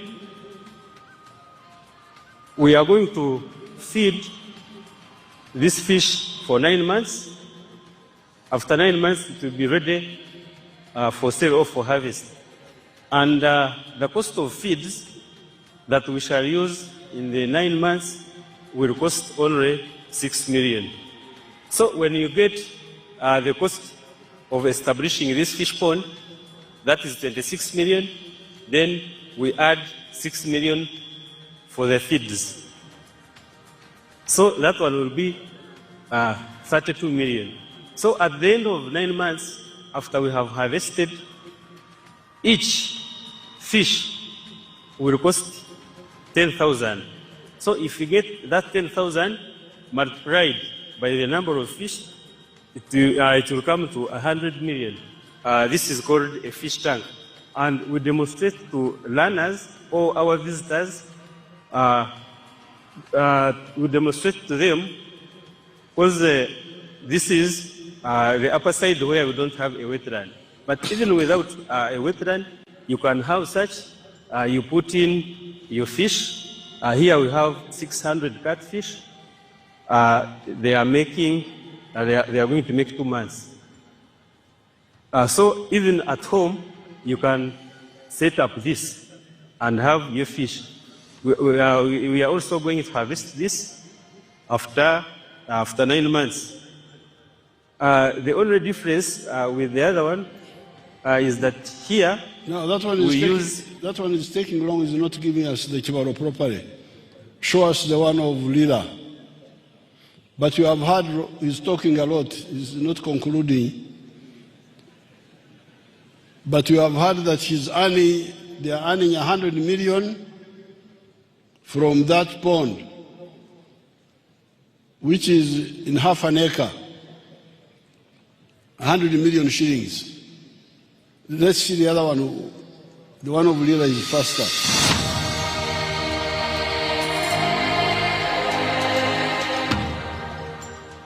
My name is Dr. Maurice Uchien.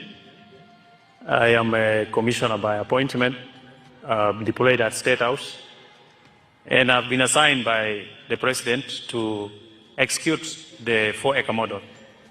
And I've put them so far in 10 regional zones in the country. Now, the 4-acre model is an idea conceived by the President to guide our farmers on how to utilize their small acreages of land so that they can earn more money through intensive farming. And here we are talking about enterprises that have good yields and high income for the household. So we have the fish farming, which is one of the enterprises that can be done near the water without interfering with wetland and tampering with water flow. Then we have the zero grazing unit. On the other side, we have the coffee, we have the banana, and also a household needs food crops as 1 acre plus fruits. So this idea of the 4-acre model is to support income for the household.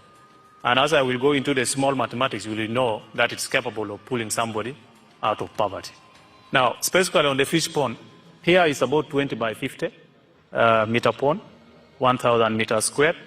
After finishing the excavation, we stock 10,000 fish. We feed it for about 8 to 9 months.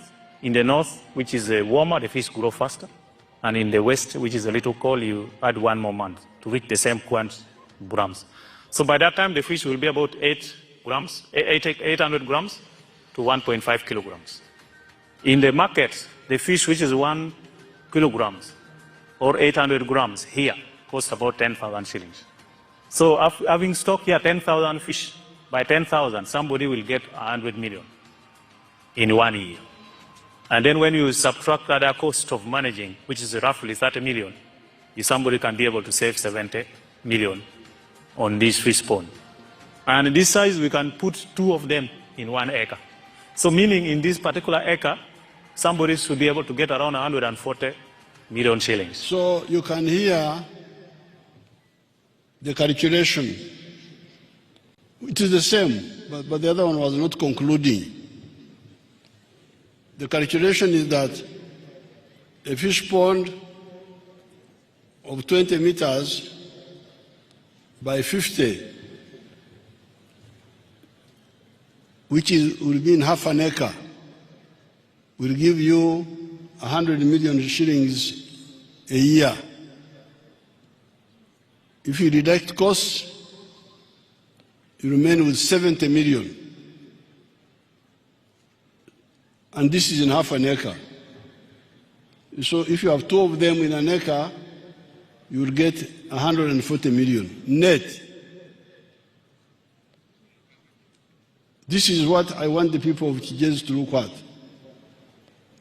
In agriculture, the enterprises that use a small area but have got a higher return. Fish farming in the lowlands, in the highlands, some selected enterprises, but using fertilizer and irrigation. Now, then what you do in agriculture will influence what happens with manufacturing. you will need factories to process what is produced by agriculture. But in the case of the Kigezi area, we also have minerals.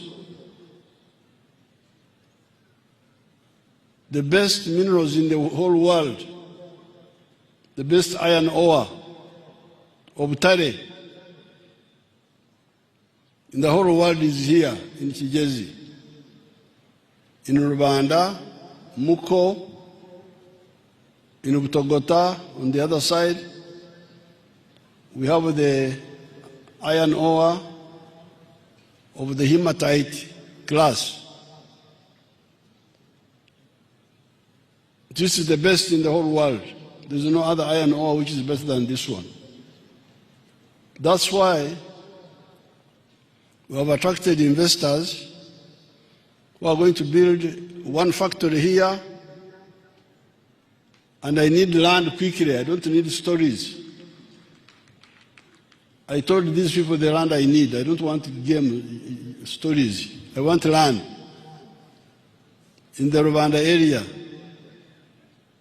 I don't remember the acres that we need, but I have told those who are involved to put there one factory which will upgrade the iron ore on the surface, which people throw away, upgrade it to 62%. Then we had to put the other factory in Tororo. Why? Because iron ore alone cannot make steel. You need coal and other things to come from, which come from outside. And other infrastructure like the railway and so on. So that's why one of the factories will have to be in Tororo. But here, there will be the factory of the upgrading, and then the factory, the work of the mining. The work of the mining. So abachigani mbashaba munda kukizeho mureke abantu banje beje batimbe obutare beje kubashashura abwita lyanyu omba kutimba itakane lyawe aha mutwe konka obutare n'obwa government konko ino ko nemusheya naiwe abebiragiro bene mwaho urukumanya ibiragiro aje ashoborere kasheya karumu. So therefore, part of the manufacturing will deal with the issue of steel. Uganda will be a big steel producer in the world because we have got very good iron ore. We have got more than 500 million tons. It will take us 500 years to finish the iron ore which is here. So it's a lot of wealth. Then we have got other minerals like coltan, like there's what they call precious minerals. They are all here. Yeah. So these three will be the base of our economy here. Agriculture, but with irrigation and with fertilizer, not without. Secondly, tourism, and thirdly, manufacturing. We can also have other services like education and health and so on. Those can always be added on because of the good climate here.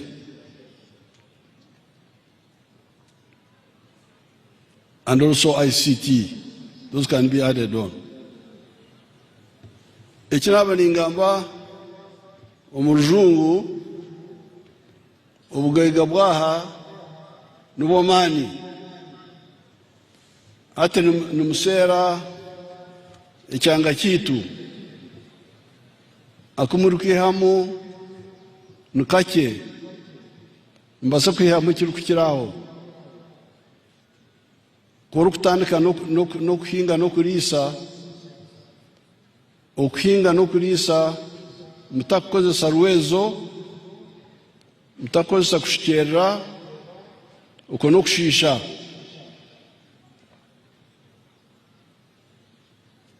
nyenda kusima abantu ba Muhanga Rwamucucu kuriya Prime Minister n'abandi ngubeje bakozesa amazago agekifunjo kushikerera imigongo ejo abari mu migongo batunye amazigo kushikerera rero murebe ukweza kwaba kuhanga munongo kukirate okumuru kusharura nayoreka urutoke rwanjye rwa Bushenyi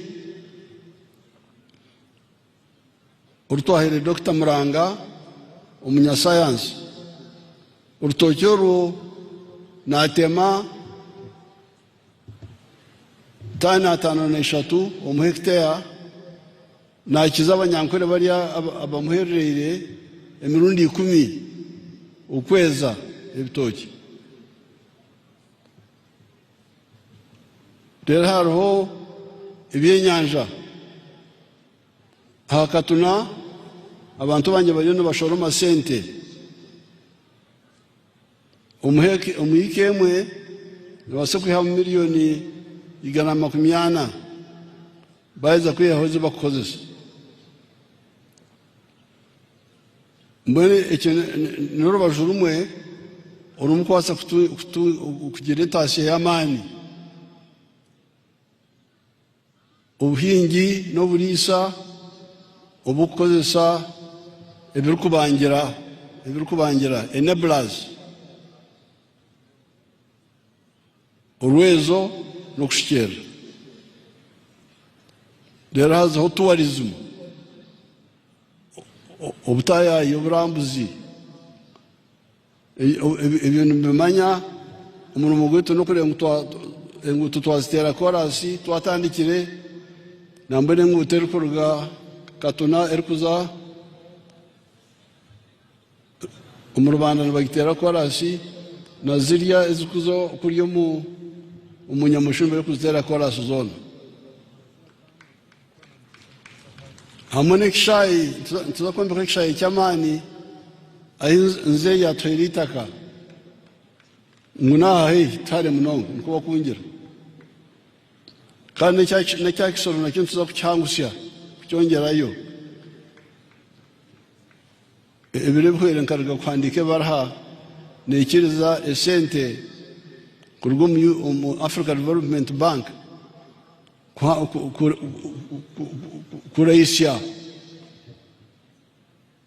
ekshaye icyakisoro kucyongera yo burengwa no kukitera kutawukora se run away. So amahega gwashatu ubuhinyi no burisa uburumo kushikera no kosorwezo ebyo burambuzi hamwe n'amakorero ukira munonga no butare nebindi by'umutaka by'umuhendo na kortan aho na birwaha nawe ikishaka cyitwe kija kutunguka kukira hato kukiri na yemera hari kushuma abantu babahingira utshoraho ntutshoro tumuhamki nukunena kukonka nukunena konka ngasi kwende bukunena konka ntwende ibintu ebirukurwa musete nyingi kubakenura muri byo mboro I congratulate everybody, and I thank you for having voted for the NRM. I congratulate all the freedom fighters. And as you can see, Uganda is doing very well in many of the sectors. The sectors, the people have been left behind. We are also going to pay a lot of attention to them. You have seen how PDM has helped. We are going to enhance it and also spend more money in the towns. Towns have got many people. They need more money for the ghetto children so that they get capital to start with. I thank you and I wish you good luck. Thank you very much.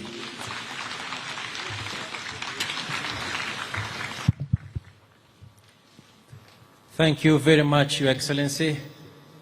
A very big round of applause for our chief guest, teacher, and is always educating Ugandans on how to get out of poverty, on how to lead a more prosperous life. Thank you very much. Your Excellency, as you assume your seat, we are at the tail end of the program. The next item will be a presentation or award of honors, and this event will be headed by the Master of Ceremonies of the Chancery, Brigadier General Richard Karemire. Brigadier Karemire, you are welcome to the podium to take us through the award of honors on this occasion of the 45th Tarehe Sita here at NDC Kabale.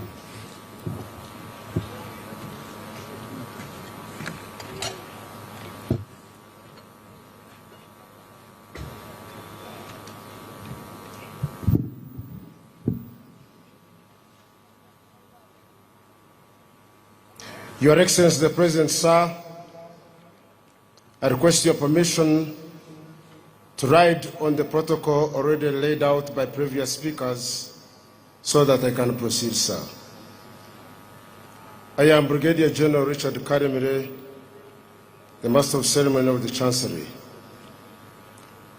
On this great day, when we celebrate the 45th anniversary of the last phase of our protracted people's armed struggle, His Excellency the President and the Fountain of Honor has pursuant powers conferred upon him by Section 18 of the National Awards Act 2001, Section 3, granted awards to the following.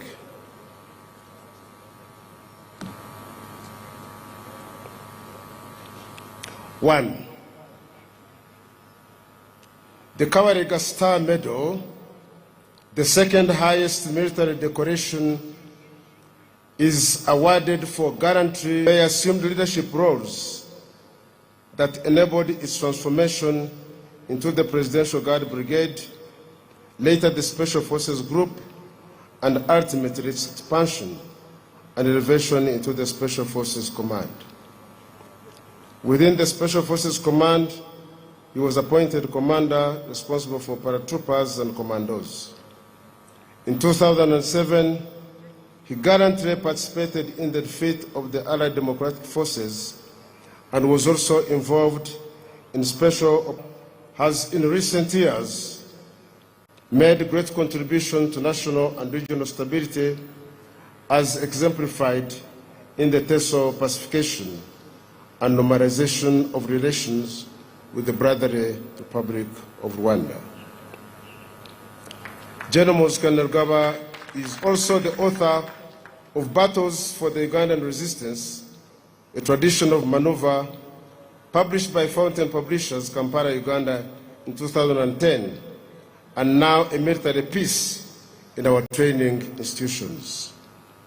For numerous acts of individual selflessness, courage, valor, bravery, and heroism in the execution of military missions, for his contribution to the social, economic, and political transformation of Uganda, the region, and Africa, for outstanding national mobilization and his unwavering commitment to defending the people's peace in pursuit of strategic security and national development, General Muhoozi is therefore deservingly awarded the prestigious Kabarega Star for his conspicuous gallantry and outstanding service to the nation building.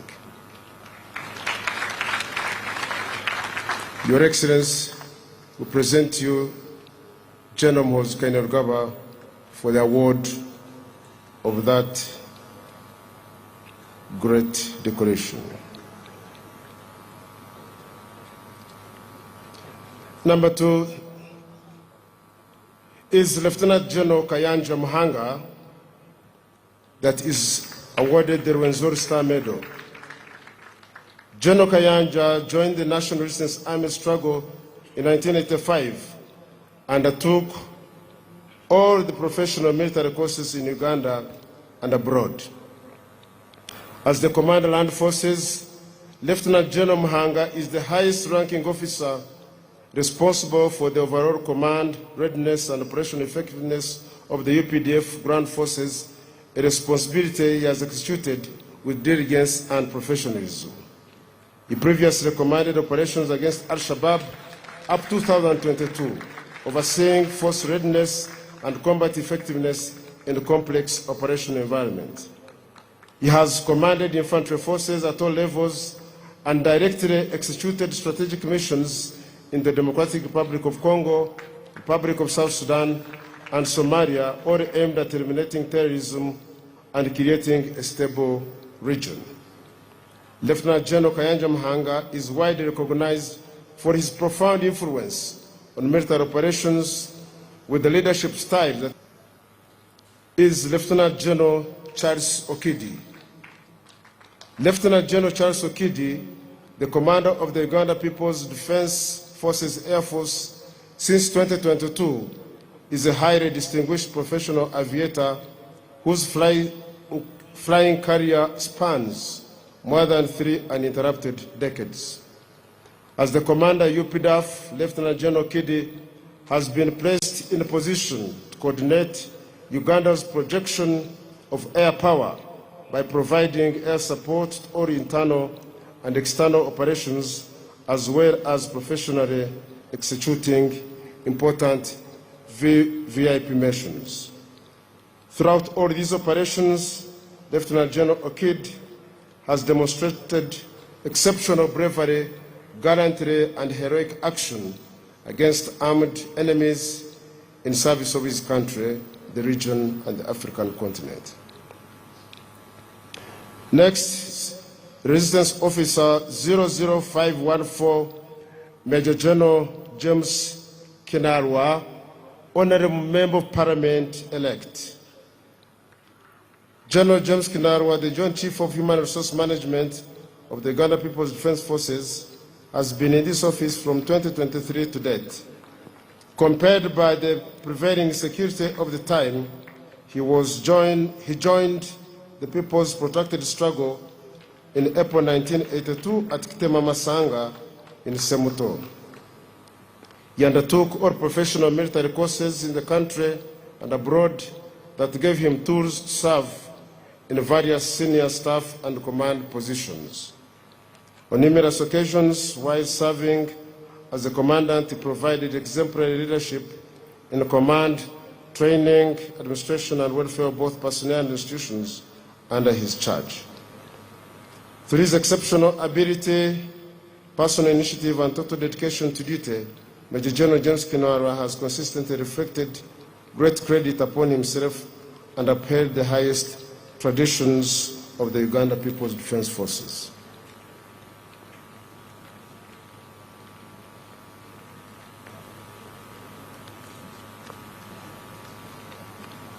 Brigadier General Jimmy Musoke is the Deputy Commander of the Joint Staff Brigade Group. He joined the People's Protracted Struggle on 15th May 1983 at Kiwanguzi in Wero district. He commanded various military units and excelled in operations against the Lord Resistance Army and ADF, significantly contributing to peace. Next is Brigadier General Justice Rwabarire Rukundo. Brigadier General Justice Rukundo is the commandant of the Oliver Tambo School of Leadership and the Pan-African Center of Excellence at Kaweta.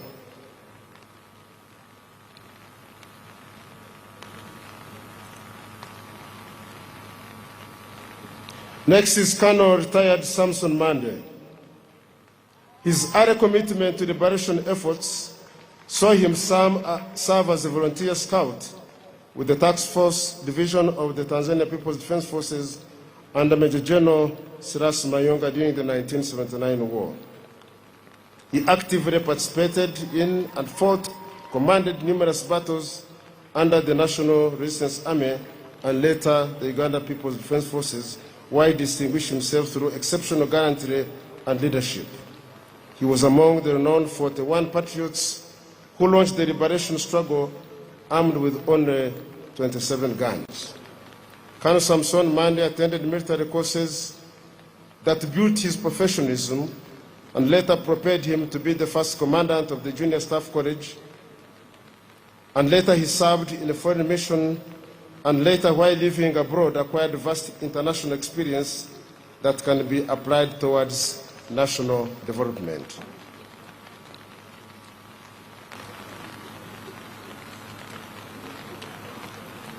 Colonel Bernard Buzabo is also awarded the National Independence Diamond Jubilee. Colonel Colin Ainomujisha, Colonel Emmanuel Muhozi,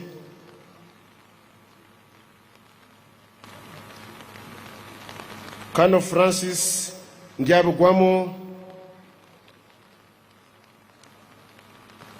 Colonel Chris Seryange Damurira, who is the Director of Intelligence in the Special Forces Command.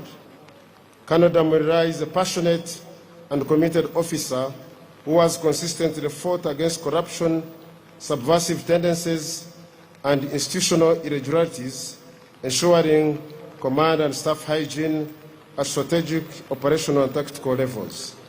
His efforts have safeguarded institutional resources and addressed numerous,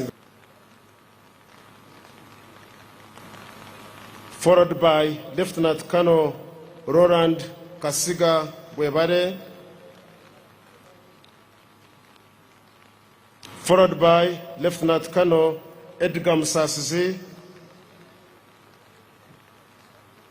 Next, Major Rwetiri Nicholas Kakuru, followed by Major Mole Harriet Dudu, followed by Major Moses Asimwe and Captain Lucenicor Etoru.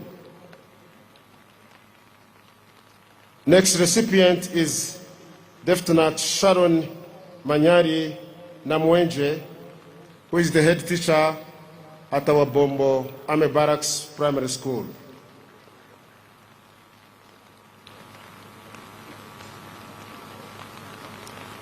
Next recipient is Warrant Officer Yawe Jime, followed by Corporal Achiro Marasto Rehema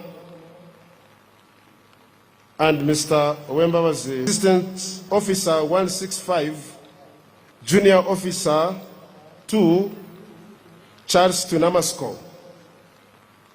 Late Charles Tunamasko joined the Liberation Forces in 1979 in Isinjiro and later actively participated in the climax of the People's Protracted Struggle in 1981 against the dictatorship in Uganda. Tragically, he was killed in 1985 during the advance that led to the takeover on 25th January 1986. Her daughter is here to receive the medal in his absence.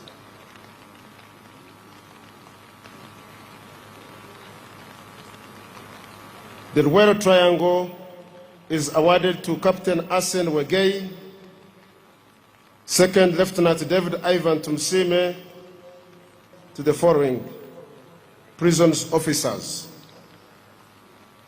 Mr. Mukonde de Gracias, the Superintendent of Prisons. Assistant Superintendent of Prisons, Mr. Opira Martin. Mr. Mahanj Oyera. Mr. Opio Patrick is the Principal Officer. Mr. Tsasi William, the Chief Warder. And from the police, the National Independence Dam and Jubilee is awarded to Corporal Opale Isaac.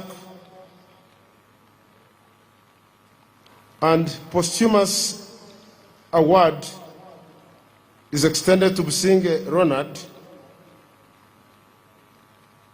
The late PC Businge Ronald was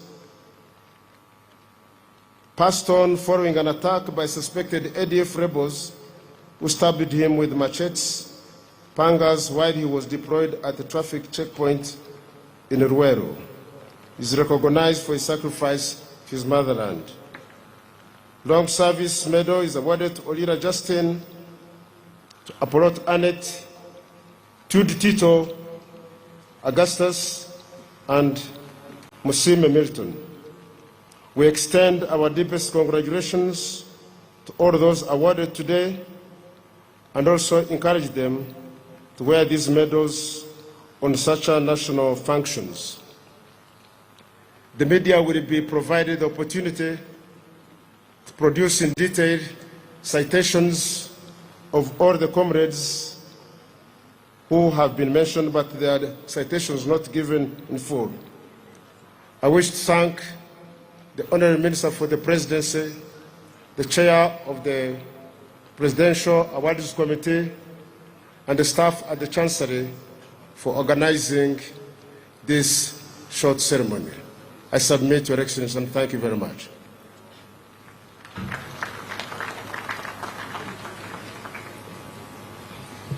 Thank you very much, the Master of Ceremonies of the Chancery, for the job well done.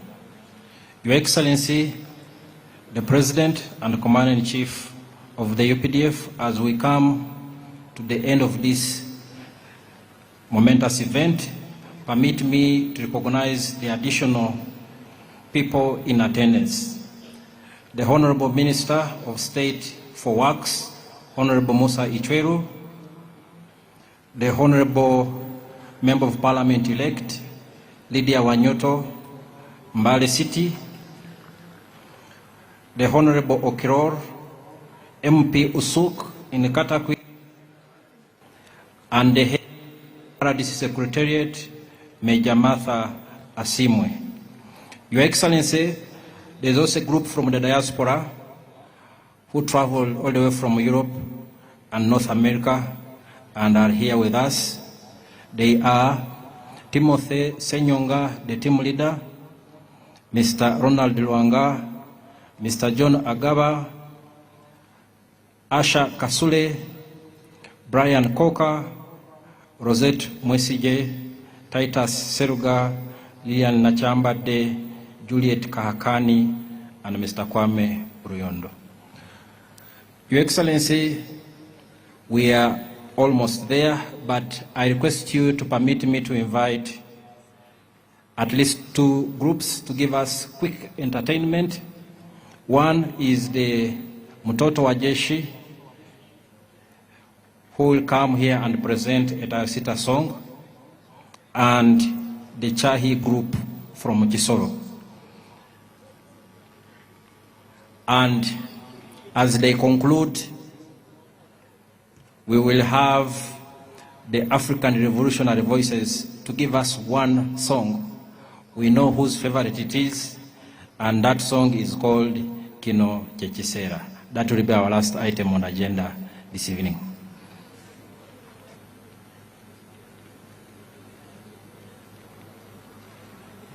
We don't have much time.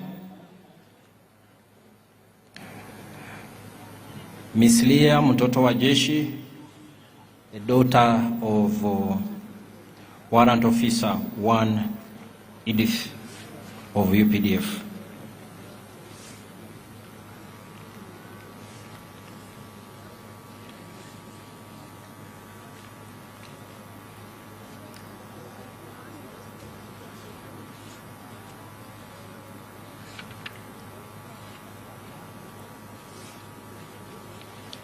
Please come on the stage. Ms. Leah and the Chahi group from Soro, please come closer and be on standby. Thank you so much, Your Excellency and Mama. I'm Captain Dan Bashisha. I lead these African Revolutionary Voices and I work in internal security organization. Chino Chechisera Mzee, your favorite. Leah, that's first. Leah.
Thank you very much.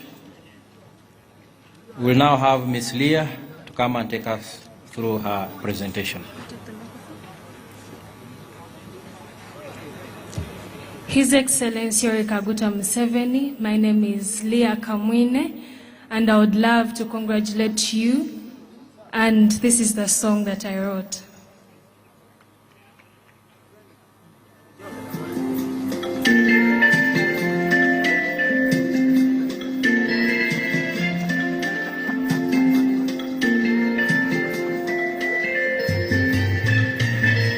celebrate Tarehe Sita, the fight for freedom. We celebrate Tarehe Sita.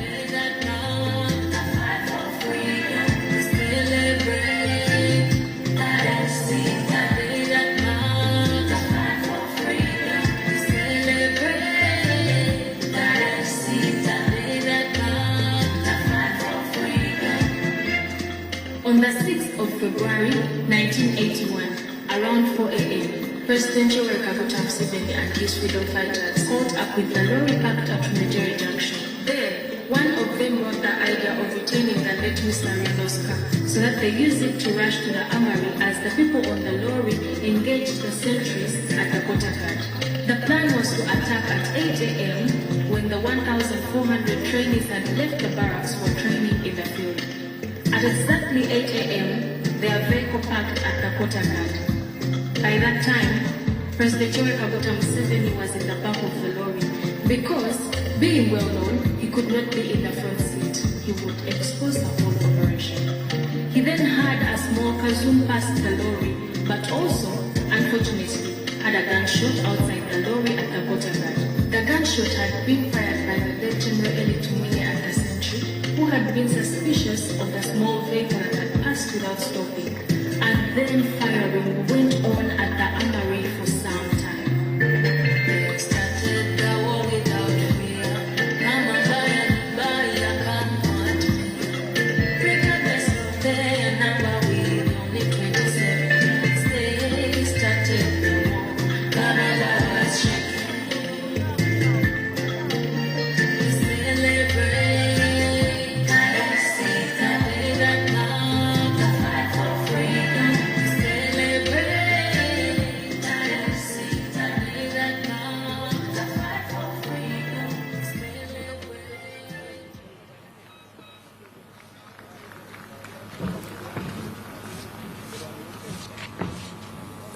A big round of applause for Ms. Leah. That was fantastic. The Chisoro Chahi group, please, the stage is yours. Chisoro Chahi group.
Thank you very much, Isoro Group. That has been outstanding. Thank you very much.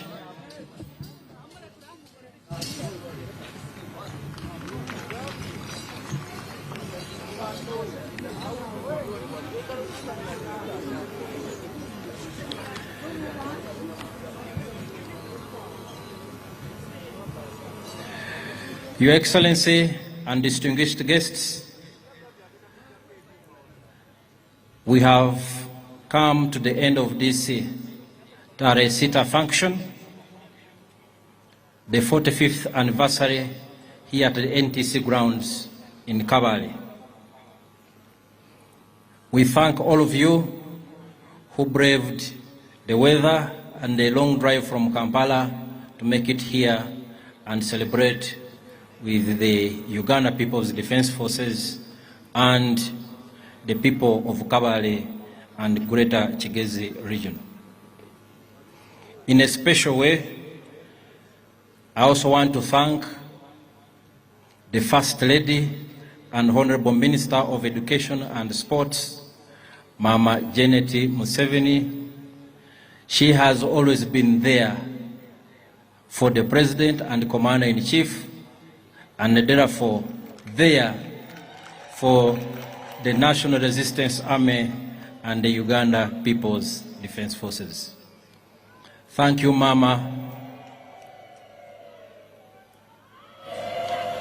She's always, every time, on Muzee's side.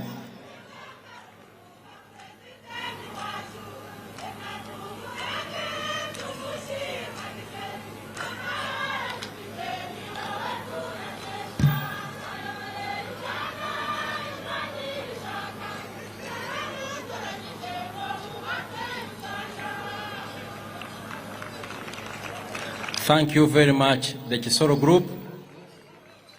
Thank you, our chief guest, His Excellency the President, and distinguished guests. Thank you, Mama Janet and the Honorable Minister of Education and Sports, for gracing this auspicious occasion. Your Excellency, we are coming to the end of this event. Departure will be as follows. We don't want confusion at the end of this function when people begin to leave. So we should remain seated and orderly. His Excellency and His Entourage will be the first to leave, followed by Her Excellency the Vice President, followed by the Chief Justice, followed by the Deputy Speaker of Parliament, the third Deputy Prime Minister, and those will be followed by our former national leaders, led by our Prime Ministers Emeritus, and then the Honorable Ministers, followed by the Chief of Defense Forces and his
Thank you.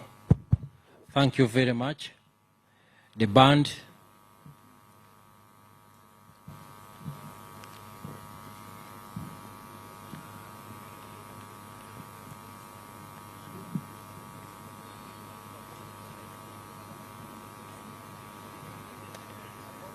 We may resume our seats. And a group, are they still here? This is a chance for you to give these very honorable guests some entertainment.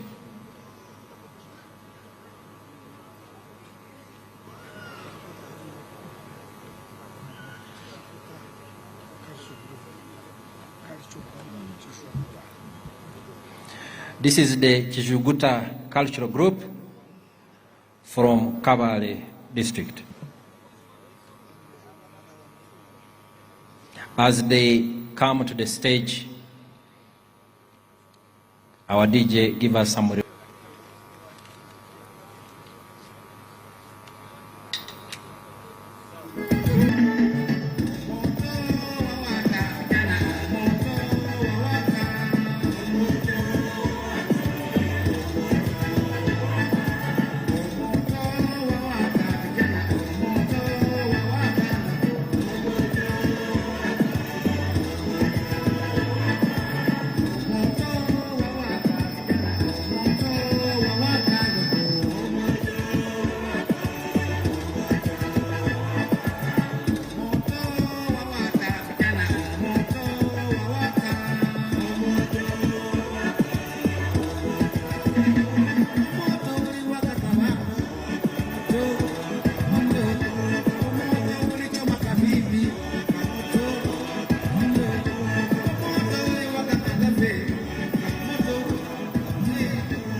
Our distinguished guest, His Excellency the President, there is the CDF's luncheon at golf course next to White Horse Inn Hotel. We've been here a long day, so let's converge at the golf course near White Horse Inn Hotel. The Chijuguta Group, this was your chance. You should have been on the stage by now.